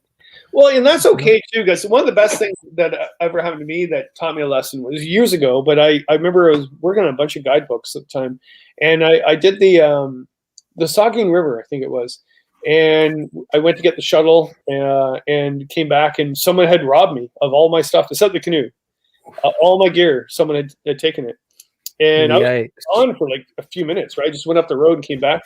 And long story, but anyways, I was like, oh crap. But the next week I was doing a trip down the Turtle River, just north of Quetico, actually a 12-day trip. And I said, oh no, we can't do this trip. It's impossible. I have no gear. And someone said, well, you have the gear that you had before that. I went, oh, well, yeah, and it was an old canvas pack. I bought it at a garage sale. An old, actually, what's those really good stoves that I love now. Where the tank is inside the stove compartment, the premise stove, and I had one of those. And I did this amazing trip with just really nothing, except with some skill sense and logic and okay gear. In fact, I even had a tent that I bought at Canadian Tire when I was in high school that I used. So we always dwell on all that, but I learned from it. I wasn't stupid about it. I wouldn't go there and wear blue jeans, like right. But at the same time, you don't have to have all the perfect things. It's just nice to have some stuff, especially over the years. Like I've gathered. You look at all my gear I have. Good Lord, of all the years, and I love collecting stoves. I mean, some people collect dolls. I collect stoves, right? So I have way too many stoves. See, this thing, I don't have way too much of anything. Like I've got a bunch of axes, but it's because I restore axes as well, But all my gear is I've got one of this, maybe two of that, because I can't buy a lot of gear. Like I don't have decades behind me of getting set up for this stuff, right? When I started camping, it was a Canadian Tire axe and whatever bloody knife we could bring. One year when I went camping with my dad, our knife was one of those utility knives that he brought from his work site, where you flick the, like a carpenter's utility knife. Yeah. Right. So that's the kind of stuff that when I was young, we were camping with, because there was just no bloody money. The tarp was one of those big blue plastic things, Oh, rain on it, tack, Yeah, and they're horrid tarps to bring, like just pieces of crap. But I mean, that's what we did. When I guided in Temagami, I mean, people were paying us. Well, they weren't paying me. I was just paying to be guiding. But I'm guiding all these people, and that's the tarps we used. We used those blue pieces of Canadian Tire, like that would fall apart in any windstorm, and you would have to put those grommet clamps on so it wouldn't rip apart. And that's the one other thing I did the other week too. Is I got what I do on my tent ropes, my guy lines, is I put bungee cords. So when the wind's flapping, it bunches, and I redid those because they're getting worn. I did that. Yeah. Lord, Pine Martin's still asking questions. He's just having oh, hey, it's 22:11, so I should be inviting people who want to come on and ask questions or, have a little chat to come on board. All right, I've just shared the link. If you do come on, please let's stay on target. We're talking about getting your stuff ready for summer camping, and we're loving the fact that Kevin and Martin are taking the piss out of each other. And Canoe Hound Adventures is here still too. Did everybody see his interview with CW? I watch everything the next day. Yeah. From him. It was a good interview. I actually really enjoyed Dennis. It was fantastic to see you on the other side of the table. It was great. Can I get ice for this drink that's been sitting here? I've been drinking tea the whole night. That didn't look like tea. What is that? No, I'm doing this because. The Balvenie. Okay. Yeah, I would say at the end of the day, this is my favorite Scotch. If I got actually, I wrote an article, and they owe money for anyway. They pay me today. I have right now. I just had a bit of this Wild Turkey 101 because I just shot a review of it on my other channel, but I haven't edited it yet. And this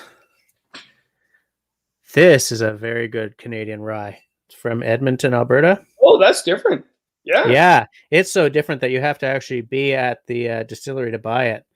But I have a buddy who I know through music who is in Edmonton, and we did a bottle exchange. I sent him a bottle of this Quebec single malt. Yep. This Civaux. And he sent me this, and we did a live stream tasting on my other channel about it. This is spectacularly good. If you like rye, this is 100% rye. Yeah. And I've really come around on rye. I'm a Scotch guy, to be straight with you, especially peated, but I do like a nice rye. Well, you know what? I'm going to step up a notch. Like, I'll be back in 2 seconds. Pine Martin, come up and say something while I'm doing this. Hey, Wood Pigeon. Hey, how's it going? Hold on. I'm walking amongst knives and axes. Yeah, Kevin's going to try not to stub his toe on the blade of an axe while he finds Sandsock. How's it going? You like the Wild Turkey as well, eh? Nice. So I noticed that Alberta rye there that you're holding up. So yeah, What's the name of that one? It's called the Northern Eyes. Yeah, it's by Hanson Distilling. The Northern Eyes whiskey. Proudly from Edmonton, Alberta. It's a 3-year-old. Woo. Represent. Oh, what you got there? It's The special. Vegas. I don't know that one. It's special reserve. I got it from a Scottish friend, and I've had this for probably 5 years. Like, I don't have it often. Kevin, one day on my other channel, we should have an interview where we talk about whiskey and the outdoors, because my other channel is a whiskey channel. I didn't even know you had that. I started it because of COVID, because I couldn't get out anywhere. So I started it to sort of, yeah. So yeah, we should do that. Have a live stream about, because I feel that whiskey is more of an outdoors drink than beer is. And again, I said that on Facebook and just I had to sort of, but I think that, if I'm sitting around the fire, and this has nothing to do with what we're talking about tonight, so I'll be very brief. To me, if I'm sitting there, all the work is done. For God's sakes, the blades are put away. I've had supper, I'm just kicking back. Maybe I got a book or something. It's got to be a little whiskey. To me, Well, when you bring your whiskey with you, do you bring more of a cheaper style? Like myself, I like to bring Fireball. All right, that's my thing. Right, it hits. It does a job. Right, Yeah, you mix it in with the coffee, the hot chocolate. You mix it in with another beer, whatever. It goes down smooth. Yeah. So. Well, what will we do on trip? We pitching is we don't bring beer because we do interior trips and you don't want to carry it. Because I like, well, I know I'm not a big beer person right now, but I like my Scotch. But I started bringing Scotch because it was lighter and also it's a nice thing to sip around and have at the fire. But we will bring this that burner stuff you're talking about, and what I'll do is I'll put a Mickey of that in the barrel, and I always bring really good Scotch on trips when I'm with my buddies. So, but if I'm by myself, I'll just bring a Grant's or whatever, or Famous Grouse, because and what I'll do is I'll dehydrate a lime. So I dehydrate limes, and I'll put a lime in it because you have ice, right? And I'll put that in with a bit of water. But with my buddies, we'll actually, everybody brings their brand, and we'll try and guess what we're drinking. Right. And that sounds like, well, aren't we cool? But I don't know. You do me, or you do me. Wow, that got awkward fast. I'll do. That sort of thing. It's all the brown cross liquor. The border, dude. I mean, I'm not saying that I don't bring beer at all. I mean, there are lots of my videos where I'm cracking a beer. It's just there's something about whiskey. I don't mean like a glass with rocks in it. I mean, a wee dram, as sort of a nightcap. I don't beer as a nightcap. I'll have a beer with lunch. Well, but it's a nightcap too. Because when I got it too, we would actually bring beer and a roast in a small barrel filled with freeze-dried ice. And we would tell the clients, and on day 3 or day 4, I would open this up, and they're like, "Whoa, what's going on?" And I would take this roast out, and I would cook the roast for them, and I would give them all a can of beer. They were like in awe. And it's a great idea. Yeah, I mean, well, they're paying money to be on a trip to, but it all depends on how many portages you're doing, how far you're going, and yeah, I get that. But yeah, oh no, wood pigeon is frozen. Yes, Russell, you're right. No, it's because he had Fireball. Yeah. He's burning. He's burning in the. Oh my Lord! So we're going off on tangent again. Yeah. Sorry. Okay, let's get back to what we were talking about. Okay, so I don't cook. I don't. Oh my Lord! I've had tea all night. I'm exhausted. It's been a weird day. So you know what? I think I say that a lot. It's been a weird day, but that's a good thing. For me as well. I don't clean the outside of my pots. I keep them black, and I don't know what you guys think about that, but I think your water boils quicker if you keep them black on the outside. I clean the inside, but I keep them black on the outside. I like the smell of it too. I like the look of it. Yeah, I agree. But- Here's the thing: I wipe down the outside of my pots, mostly because I don't have a dedicated bag for them. Do you know what I'm saying? Like if I had like a dedicated bag that I would slip my pot into, I would probably not clean the outside. Oh yeah, I've got one of those. Yeah. But I'm afraid of getting soot all over the rest of my bags. I should probably just make a little bag for my. Now the thing is, my pot is remember, was it called a 3-dog stove, 4-dog stove, 3-dog night, whatever that company was called? They used to make a Morris pot. Yeah. Yeah. That's my Morris pot. It's the slightly smaller one, but they don't seem to make them anymore. But that's what my pot is. Little guy. I could never find like a bag that was made for it. So I should probably just make one out of canvas or something, right? Just like what is with that basket? You watch canvas bags. I use canvas bags a lot, but if you don't watch the mold, this time of year you're going to bring that thing out and it's going to be disgusting. Yeah, if I lived in the Pacific Northwest again, then I would probably not have such a love for the canvas. Do you know what I'm saying?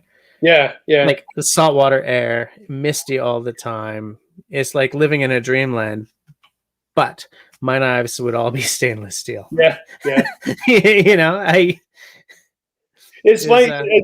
You talk about maintenance though too. Like I use this is my day pack. I just take on day trips. Cause I just like it. A lady in Michigan made it. I bought it off at the Quiet Water Symposium. And for maintenance, like don't buy it. It's brittle. I gotta make sure it's moist all the time in the springtime so it doesn't flake apart. But do you have to oil it? Like do you have to oil the I do this part, the handle. This is where it's going to break because I'm always grabbing it. Okay. Yeah, so you see, I did the hemp oil on this, and so it doesn't get Here's a little bit here, but I don't do anything too much to the outside. But I would never take that on a trip. I was gonna say that's your day pack. I take it. I just like it. I mean, the woman was the nicest person in the world. She makes these on her own. It's an incredible piece of art. Oh, it is. But you know what I did find, and you guys would love this. I was taking on I've been doing a whole video series on wildflowers in the spring. Yes, you have. Yeah, and also for a lot of reasons, but also I'm teaching my students that right too. So I'm doing these videos. But I started bringing my pack, and every single time I went out, I would have people on the trail saying, "What are you harvesting?" I went, "I'm not harvesting." Well, look what Nate just asked you. Oh. I mean, we've got some serious questions. I do want to point out before we go any further that that thing you said about not washing your pots has sparked, it seems that a lot of people here don't wash the outside of their pots. Oh, okay.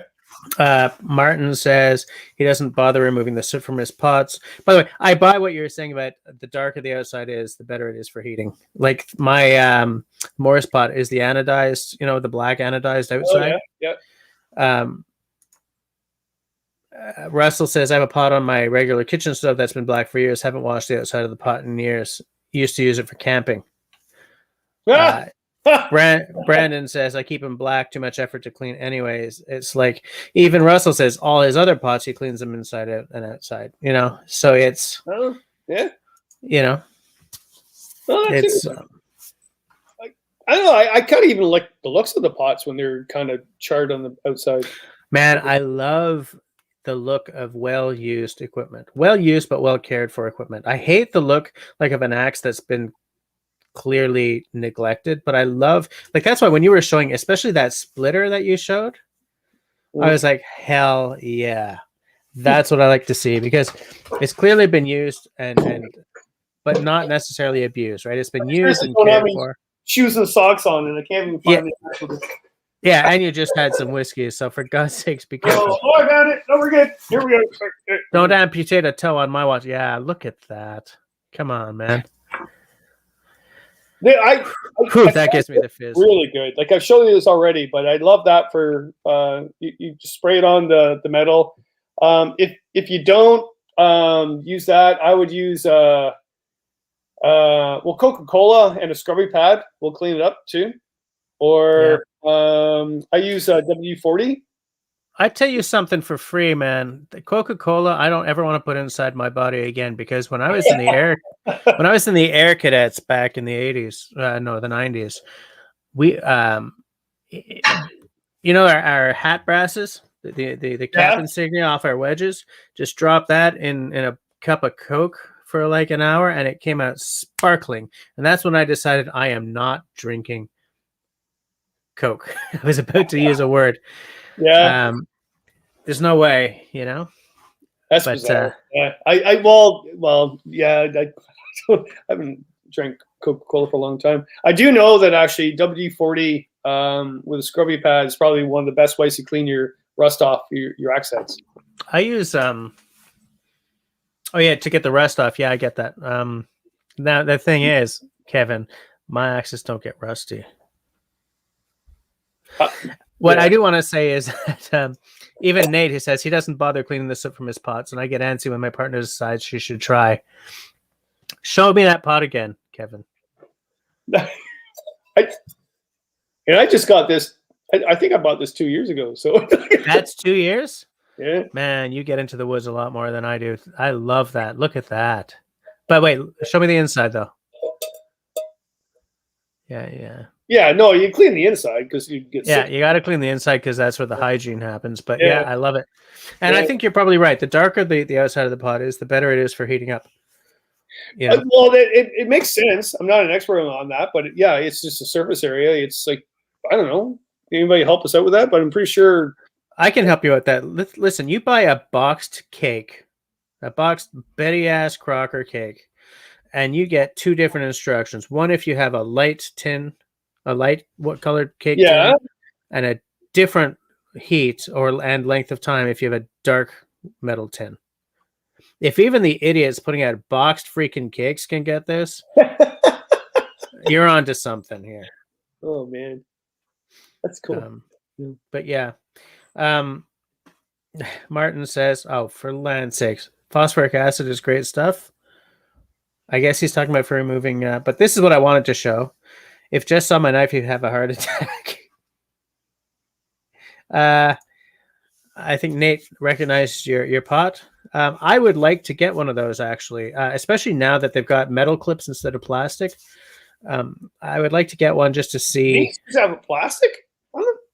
Well, they used to have like plastic clips for the lid. Yeah, now they're metal. Yeah, there was this whole sort of community online based on replacing those plastic clips with something better. And of course, Russell steps in with, but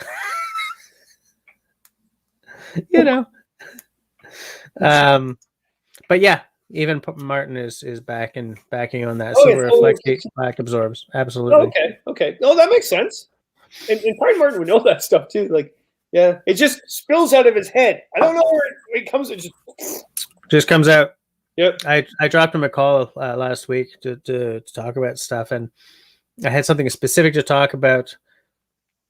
And like, as soon as you're on the phone with him, time expands, and you end up talking about all kinds of stuff. But it's, we used to be a people. This is so off topic. Give me like 2 seconds to 3 seconds to say this. We used to be people who had interests, who, in the era of like the gentleman lawyer, who was a lawyer, but who could speak to you about Africa and nature and stuff. And people would get together and just talk about interests, and people didn't Google stuff, so people knew stuff. And you know what I'm saying? Like, you call someone up and you just talk about stuff, and next thing you know, 2 hours have gone by, and you hang up, and that was a good conversation. And you never get that kind of conversation anymore, unless you're, a very small set of people. Martin is good for that.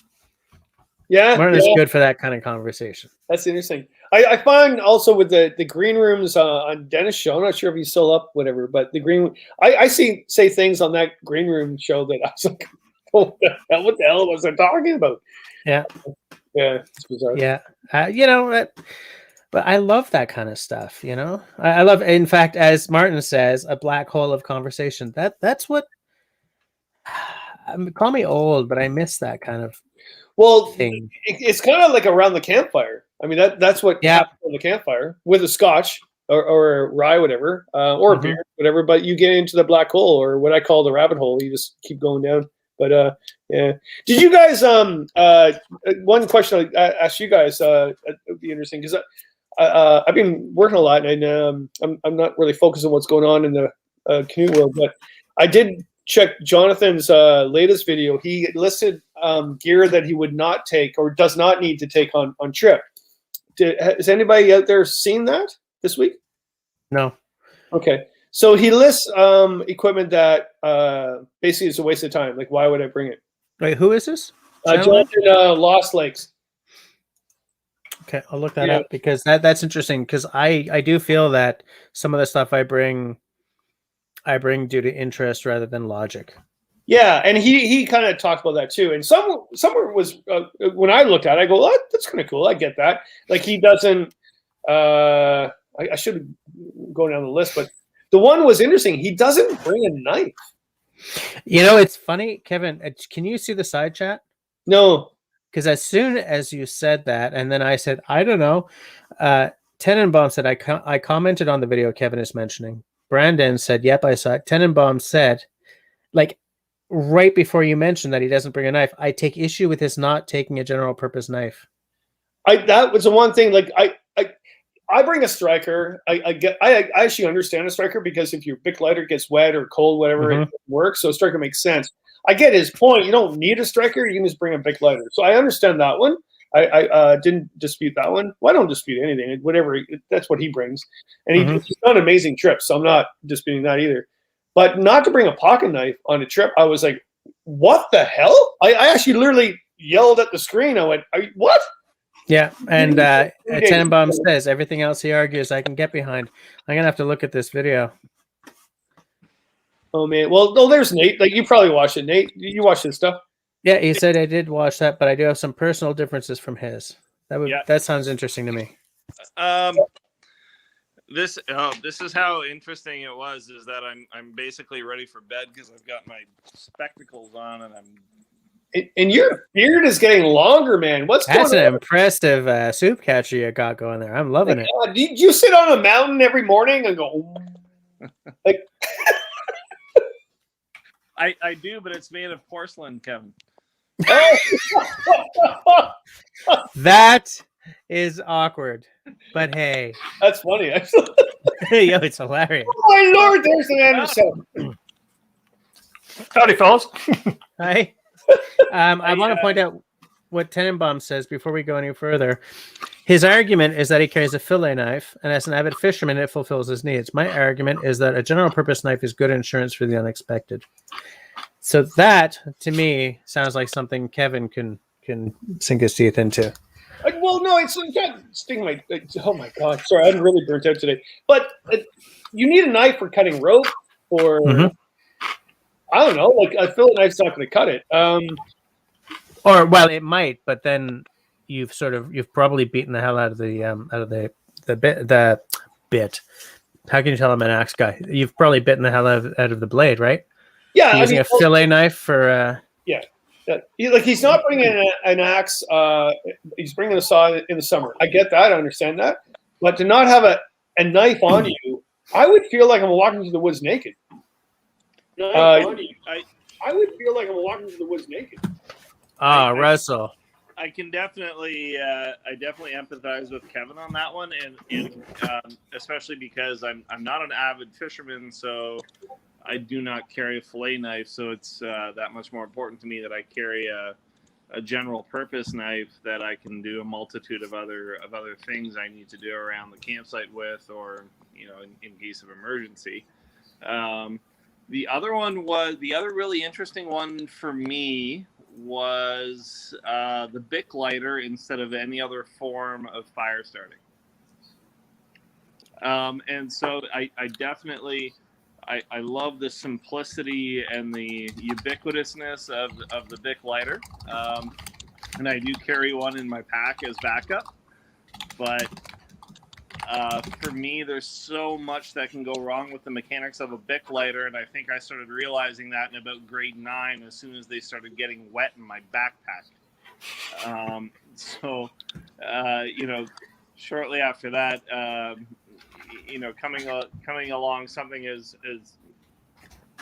simple as the ferro rod and a striker, whether that be the back of your knife and the ferrocerium rod, or a ferrocerium rod as well as a striker, to me is so much more kind of foolproof as long as you can keep it on your person than a Bic Lighter, which operates on a multitude of different kind of mechanics within that little product, right? So there's so much that can go wrong with that Bic Lighter. The canister breaks, and there goes your gas inside. The flint comes apart. There goes your mechanism for creating a spark. The spring breaks down. There goes your mechanism for the wheel that ignites the flint. I don't know. I love it as a backup, and they tend to work pretty well. But to rely on it as your primary source of starting a fire, I don't know, man. I've had too many I've broken, I guess. Yeah. Bic Lighter is definitely my primary source of fire, and then a backup. I would have a striker. All those things you just mentioned, that's never happened to me. I feel that I want everything I carry to be as simple as possible, because Russell, if anything goes wrong, let me start that again. If anything can go wrong, it'll happen to me.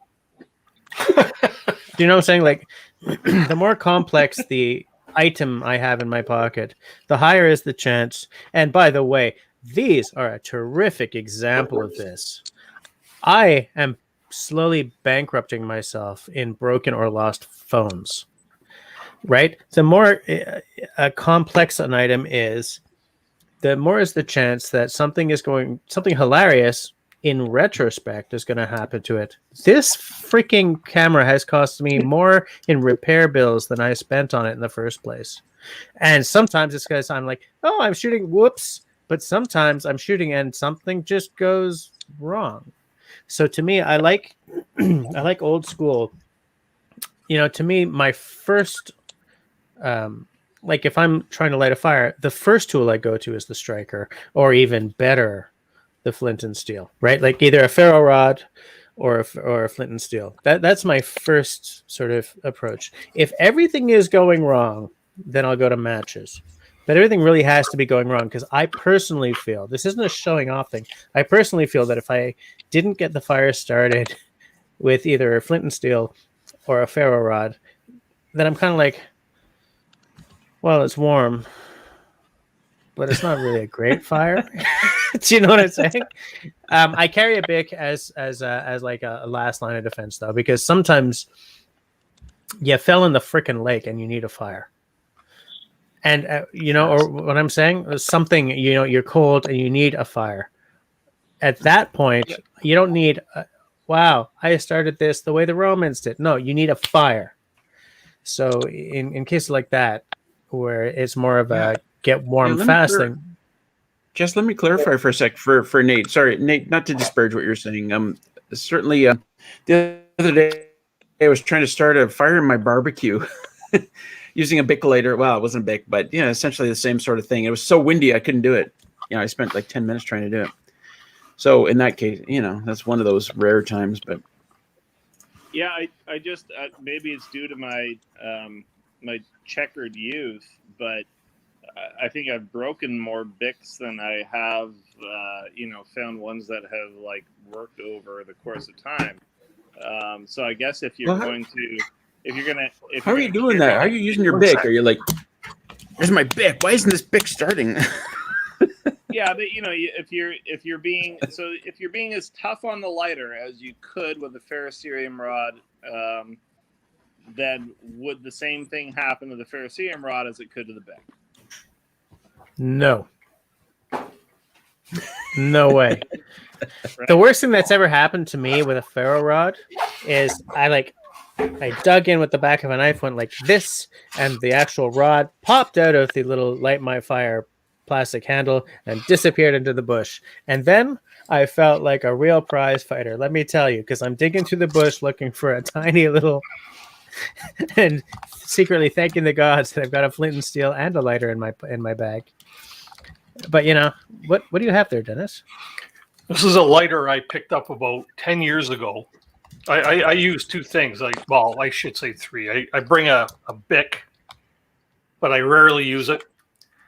This is my go-to lighter. It's like a torch. Oh, yeah, okay.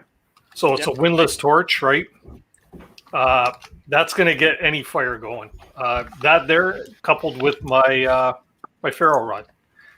Dennis, did you steal that from a pirate ship? Yeah. I did not. Pretty cool, though. Eh? Yeah. No, it's really neat. It's refillable, right? Yeah. Refillable is key, though, for something like that. And, I think I would have a much easier time with lighters. I think Refillable. the other thing with a Bic is that like you're always buying them in these packs or whatever to get good value, because like at the end of the day, like when you're like, again, I like having a Bic as a backup in my pack where I know it's in a place where it's not going to get crushed or be tumbled on or twist really funny.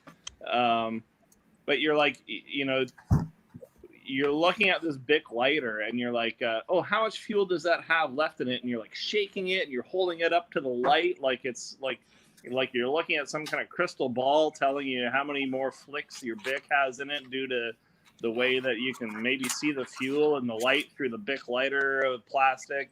Like, I don't know. I like it as a backup, but as a primary fire starter, to have on my person, I don't know. I'd rather something that can get kind of crushed on, rolled on, pressed on, and still work if I've got a good knife on me or even a rock. Yeah, I get what you're saying. But I do have to. Oh no! Shite! I just removed him from the. Do that again. Dennis. Do that again, Dennis. I was just doing the blowout test, right? Ah. Oh, I love those. I love those. Right. Dennis, get a That's what I room, like yeah. about it. I had a propane torch or butane torch for baking. They're just a flame like this long on those Yeah, suckers. I have one of Yeah. those. I could do I a have one of creme those. brulee with this thing, So right? I could go to any campsite and I could burn my name into a tree. You know what they're best for, though? If You you know did that, I would haunt you forever. I'm You know kidding, what they're best Kevin. for? Don't be Is a when, Gary.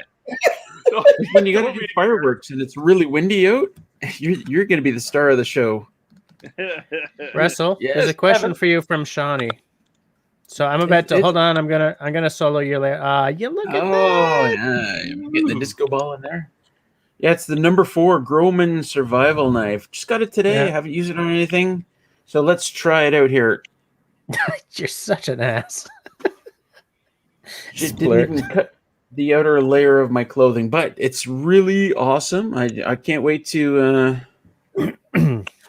compare it to the size of my love it. penis.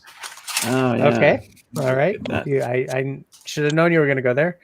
Comes with a nice leather sheath. Yeah. I'm going to put Russell's this gonna in the make this sheath a dark and take live it stream. out of the sheath and put it in the sheath and out and in and out and in and out and in and out and in and out and in and out until something Russell, really man. exciting happens. Yeah, Russell. Yeah. It's still not going to oil so the- itself, man. Okay, so here's the funny story. Spending too much time alone out there. Here's the funny story, though. I ordered the knife. It was like $150. It's a stainless steel version with a rosewood handle. And then I waited 2 weeks. There was no shipping notification. And then they did their sale. They've got their 20% sale on right now. So I called them up and said, cancel that order. And the woman I talked to was like, yeah, okay, whatever. So the next, like a couple of days later, I was on your live stream or was that my own live stream? No, it was mine. Anyway, I was when you doing the canceled live it and stream you were, and- Yep. And while drinking, I ordered it again at the 20% off price. And the next day I got a call saying, these are out of stock. Do you want a different handle or I remember do you wanna that. wait? I said, I'll wait I should have asked how long it would take. I said, I'll wait. And then less than a week later I get a shipping notification, which is weird because the first time I ordered it, I went 2 weeks with no shipping notification, and then the second time with the call that it's out of stock less than a week later. Some bullshit going on there, but yeah, I think it's really cool. But you know what, Russell? Remember, yeah, it was on my live stream because remember we had this conversation. Hold on, I'm trying to share the screen. Boom. Okay. No, let's share a window. Hold on. So this is the one I like. It's the number one. It's the original, right? Usually $110 on sale for $88, right? But here's the thing. This is with nothing selected. You were drinking, so you might not remember this. We had this conversation. I was like, select a model. So I selected one. Oops. And it immediately went to $92. So then I selected the other one. And it immediately stayed. Oh, then it went to $93.60. So what the hell are they selling at $88? I remember that. Right? I don't know. Good question. That's a good question. I don't get it. Like the carbon, the stainless is $115 regular price. The carbon steel is $116 regular price. There is nothing there for $88. I think for that you're getting the little bit of rope and the sheath. Right? I can't figure it out. I like that knife though. I do like that one. But I'll tell you what, the only problem I have with this knife. Here, bring me up full again. Yeah, I'm about to. I'm trying to figure out how to hide my. Okay, remove that. Oh, piss! I just removed him too. Son of a bitch. There we go. Okay, so the only problem I have with any knife like this is there's no finger guard to keep your finger from scrolling up on the blade. There's a bit of a dip here, right? So your finger should catch there, but if you're like jamming your knife into something and your finger slips up, it's going to slip right up in here. As opposed to, I don't have my buck knife here, which has a great big thick thing here. Yeah.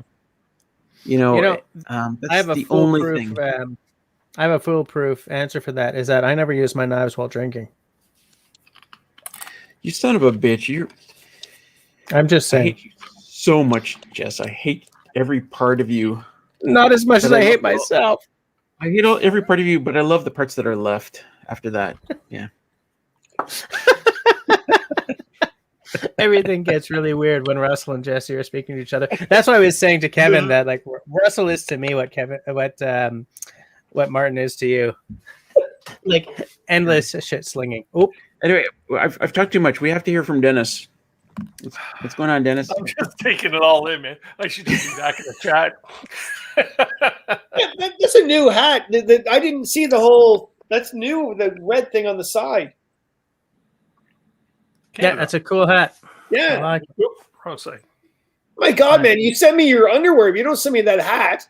Yeah, what's up with that? I didn't even get underwear, Kevin. So this is my new prototype. These are going on sale next week. Nice. What's on the front? My logo. Oh, okay. Got it. New Dawn Adventures, and then that's cool. I like it. After 2 years, you think I'd be able to get this right, eh? There it is. Dennis, can you send me one? Oh, that's what it's. I didn't know it said Canada on it. Dennis. It's one of. It seems like one of those hats. If you turn it sideways, it says "fuck you." Canada, fuck you. No, Dennis, can you send me one? Those aren't Canadian Olympic hats, and now you know that they've canceled the Olympics, and so you've repurposed them, are they? Yeah, I sat there and I picked out the Canadian Olympic. Picked out the Olympic wing. No. I can see that. No, they look good. Those are flashy. I like them. Yeah, very nice. Actually, my old hats that had like the whole round logo. Now I'm just going with this. Yeah. I'll ask you guys this professional question. So I talked to the Birch Park Media guys today, and they're like, "Geez, Kevin, a lot of people are watching the Gary video. Like, we just did that because we were like having fun with Gary the Puppet again." I went, "Yeah," and I said, "I think we should make a T-shirt. Don't be a Gary, right?" And they're like, "Who would buy that, Kevin?" I went, "Right now, I think a lot of people would." I don't know. Just do it through Teespring, man. I'm telling you. G-string? G-string. Yeah, exactly. Yeah. I'll talk to you tomorrow, Kevin. I'll send you the link. Okay.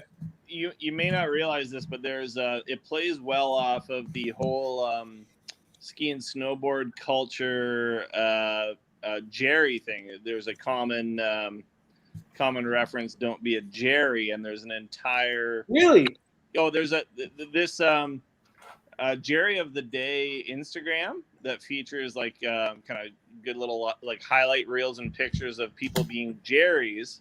I think it's like Jerry's kids, right? Yeah, so well over 1 million followers. Really? Wow. Yeah, it's just like don't be a Karen thing too, right? I mean, yeah.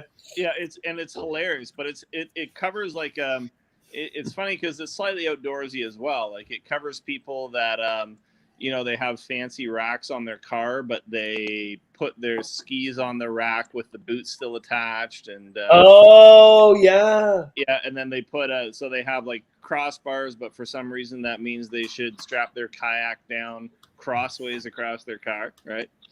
That's funny. That's what we talked about today, because I said, guys, like we do another video, like we'll do a YouTube, but we should. I mean, that whole poop scene, that should just itself be on Instagram. Just the poop scene itself.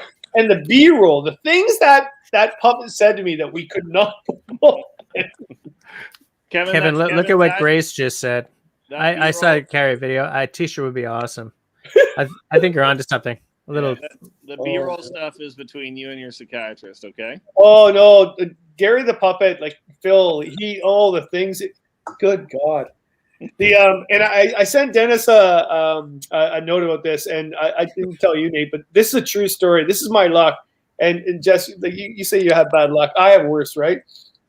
So they all of a sudden, the night before, hey, Kevin, yeah, we should film with Gary tomorrow because we're kind of bored with this pandemic. Are you up for it? I went, yep. What do you want to do? Well, we should do some ethics stuff, like etiquette.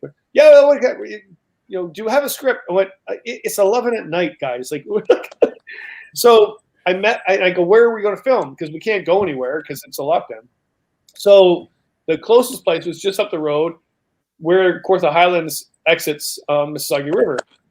And we meet there. I went, Scott, we can't film here. There's a trail here, and people will be walking by, and we got to put a campsite up. And now you put a campsite up where there's a sign saying no camping. Like, people are going to question, Kevin, you worry so much. It's like, really? Like, just relax. And these guys are all just like, it's just whatever. We got a camera out. The first person that walks by, swear to God, is the head manager of one of the head managers of Ontario Parks. And I know her. She's walking by for a walk, and she walks down because she sees the tent. And we're actually camping at a non-designated site in a lockdown. And she goes, Kevin? I went, hi, Ann. What are you doing? Do I get my badge out or what? I went, well, and I explained to her what I'm doing. That's the scene when we're filming Gary throwing all the liquor out of his tent. That's the scene we're filming when she arrives. And Phil comes out of the tent. What's going on, Kevin? Can we just keep going? Like, what's good? You have to talk to everybody that comes by? Like, what's the problem? I went, no, I need to talk to her. Because we have no permit to film in this provincial park. We have no permission. Like, we're doing everything wrong. And she was fine with it. But oh my God, that could. That's hilarious. I like it. Yeah, that really is. I call that Murphy's Law, right? It is. Well, and it's a true story. When I got my shot, when I got my vaccine, and the guy sitting beside me. Imagine, guys, you saw all the media I did about the whole Ontario Parks stuff, right? Yeah. And to go to Walmart and get your shot with all these other people, like a lot of people lined up, and the guy sitting beside me was the manager of Ontario Parks reservations online. Yeah, when you mentioned that, I was wondering, was that an awkward conversation, or were you guys okay? No, we were good, actually. Yeah, it was actually a good conversation. Thank God, because you can't go anywhere. I wasn't going to leave. I'm going to get my shot, right? So, no, it was good. I mean, I could never say what he told me because, it's off the record for him, right? Yeah. But really, honest to God, that doesn't happen to anybody else. It's funny because when I went for my shot, what happened was they opened up AstraZeneca for people in my age group. And, you could either make an appointment or you could just go. And yeah, I know AstraZeneca, but you know what? Because of my asthma, my family doesn't know if when COVID comes home, it puts me on a what do you call those machines? A respirator? Oh, yeah. Yeah. So, so they opened at 8 and I was in line. But here's the thing, man. I had my daughter home because she had coughed at daycare, so they wouldn't let her back for 24 or 48 hours or something. And at the shot place, I don't know what they're called in English, but anyways, I went to an arena where that was all set up for shot. Yeah. You couldn't bring your kids with you. You had to be there solo. And so I'm standing there. I've been standing in line for like only a half hour because I got there early, right? And I'm standing there, and there's my kid, the younger kid, not the older one. And the guy's saying, "Man, you can't come in." And I'm saying, "What are you talking about?" And so I'm calling my wife, and anyways, finally the guy looks at me, looks at my daughter, looks at the other guard. The other guard looks at him. They shrug at each other, and the guy says, "Attendez là, je vais vérifier quelque chose. I've been drinking. Hold on, I'm going to go check something." So he went off, and we're standing there, and the entire line isn't moving, and we're standing at the front of the line because the other guy is like, we're waiting. And like 8 minutes later, the guy comes back and says, "All right, go in." And so I went in, and just like the whole time I was there, hoping to hell this kid didn't cause a scene, right? Didn't decide that she had to scream about something. And thankfully, she was quiet through the whole time. But like when I got there, I was like, oh, finally, there's some safety happening in my family. And they said, "You can't come in here with a kid. Didn't you read the sign?" Yeah. And it's just like my entire, like my heart and everything just went, there's no way this is happening. So, like Kevin and I can swap notes about how unlucky we are. But every now and again, the universe says, "You know what? We're going to give him a win just this once." Well, that was my win for 2021. The rest of the year is going to be shite, but that was my one win. Yeah. I mean, I think that happens for a reason. I mean, that guy at the end of our conversation, I think he had a different mindset of who I was because we sat together for the whole entire time. We chatted about it. So, because I think before he was, how much grief I gave him because blabbing. We're still chatting, and we're not. Grace is asking, like, yes, check me for ticks. No, Gary, that was awesome. And I made sure they blurred out the crotch of the puppet because I said a puppet doesn't have a crotch. It's funnier if we blur it. Yeah. You should see the puppet without the blur. It makes no sense at all. Does that puppet make sense no matter what? No.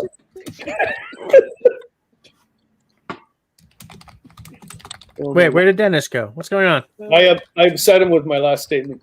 Oh, okay. I was walking with the wife. He's googling puppet crotches right now. He's trying to find the unbleed. Hey, Kevin, maybe I should send Gary some canoe hound underwear. Oh my God, that'd be sweet. Oh, because they're a film company, right? They're like, "Kevin, we'd like to do more of this, but we can't do it for free." And I went, "I know that, guys, and we'll do it for free now because we like it and we got nothing else to do. But do you have any sponsors?" I went, "Who's going to sponsor a puppet that actually has diarrhea and drinks?" Could you imagine the meeting? I had this great video series of how. That's why I'm not getting sponsors, by the way. Oh my God! This puppet's going to tell everybody how to be ethical in the woods with diarrhea and drinking, and checking for ticks. Yeah. So, Kevin, are you doing an entire series with this? That we had that plan actually a couple of years ago. We had that plan, but nobody would sponsor it. So, but then, in fact, it was when Paddle Canada actually was trying to create an idea, and they actually approached us, and we gave them Gary, and I think this scared the crap out of them. But our concept with Gary is you can actually make fun of a puppet. You can't make fun of humans. So Gary is Gary, right? And it worked. And I think it does. I don't know. But yeah, so the next week and a half, we decided today that we'll go and do a bunch of them on our own accord and just see what happens. The one that we could not figure out how to film was the canoe safety one because I had this great idea about canoe safety. And then Phil goes, "Remember, Kevin, it's not real.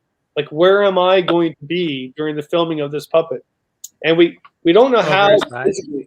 Yeah, I mean, we've ordered him a camo outfit, so instead of him, the poor bugger, like again, it's not really a Gary; it's actually a human being with the bumper, right? And so I ordered him a one of those camouflage outfits, so nobody sees him behind the tree, right? Because of course no one will see a camo outfit. No, well, but no, that's the funny thing. We're going to show that, and that would be funnier. Oh yeah, okay. I think I saw. Wait a minute. I think I saw. Did I? Yeah, but with the canoe one, I said, guys, we just have to hit him low in the canoe. We don't even have to be in the water. We just have to show the landscape or the skyscape, whatever. Yeah, and they're like, no. So you paddle the canoe backwards, which means someone's cramped up in the stern seat, and then you take the thwart and the yoke out, and you can lay down, right? Well, we did that when we filmed. We did a Halloween special once with a Ouija board, and he was in the canoe with me, and that's how we did that. But Phil, the guy, he's not an outdoors person. Like he doesn't like even lying on the ground in the woods. So, like he's a sales rep for some marketing film production, right? So, and also you can't shut him off. Like there is no script with him. Like whatever he says, it's like, oh my God, I can't. Well, the first thing, because I said you can't say bush. You guys would love this. I said, guys, you're not making fun of bushcrafting. I'm not making fun of bushcrafting. And he goes, well, Kevin, but we want to do that scene where people are making these man forts, whatever. I went, well, that's a good point. You can't do those in parks. We need to show that point, but you're not making fun of bushcrafting. Are we clear on that? And so first scene. Hey, happy camper, I'm here to craft some bush. And I look at the camera guy and I went, he can't say that. And what does Phil say? Well, you told me not to say bushcraft. What do you want me to say? You just reminded me of my band and I do this festival gig in Alberta every year, which we won't be doing this year, and we didn't do last year. We got the word yesterday that they're canceled this year. But it's it's your typical Celtic festival. A lot of beer, a lot of Newfoundlanders in Alberta, but also a lot of kids and a lot of families. And so our first year there, which makes me wonder why the hell they hired us in subsequent years. But anyways, because when I'm not on screen, I've got a potty mouth, to put it mildly. No. No. And so we're there. We're like this band came all the way from Montreal, and we're there, and they're doing the sound check, and the guy says into all of our in-ear monitors, excuse me, okay, it's a family show. There are kids here. It's early morning. For land's sakes, because these guys are used to Celtic bands, right? Don't say anything saucy.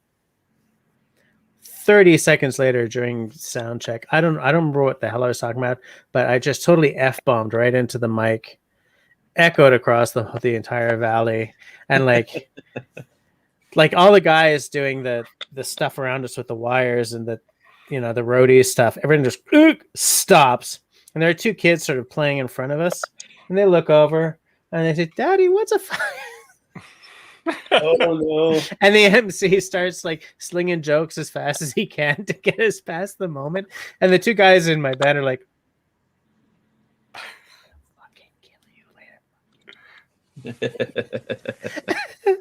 just that, like, why do I do these things? Do you know what I'm saying? Like, why do I do these things? That's me in a nutshell. I dropped an F-bomb right across the nose of one of my friend's grandparents once, just because I don't think, right? I just talk. I don't think. Like, nothing I say is premeditated, which is why I'm always getting yelled at. But like, I get myself into these stupid moments, and it's like, all you have to do is think before you speak. That's it. That's it. And it's just too damn hard for me.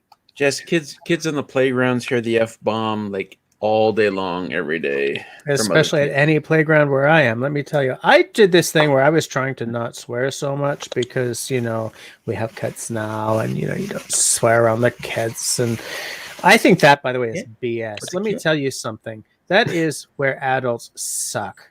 Don't swear around your kids. As soon as the kids are all in bed, you're like, sitting around the supper table. boom, shit, fuck, boo, blah. Anyway, so I tried to stop swearing. I tried to sort of We don't do that. substitute. Yeah, I totally don't believe you. And so I think, like some people, they substitute words, Oh my right? God. You're like, Did you drop an axe? potatoes. Shit, fuck Oh, this. it's my Okay. Any damage? no, just Okay. my emotions. So I'm trying to like not swear. I'm trying not to swear. I'll come up with other words. Fudge, because that is Why are satisfying. you swearing so much around the dinner table? Like, what the? You're like, oh, fuck that knife. It looked at me. God damn it. No, I'll be sitting there and saying, listen, when I'm telling you that the capitalist system fucks over the working man, I'm telling you that the capitalist system fucks over the working man. Don't you pretend that I'm not being clear here, kind of thing.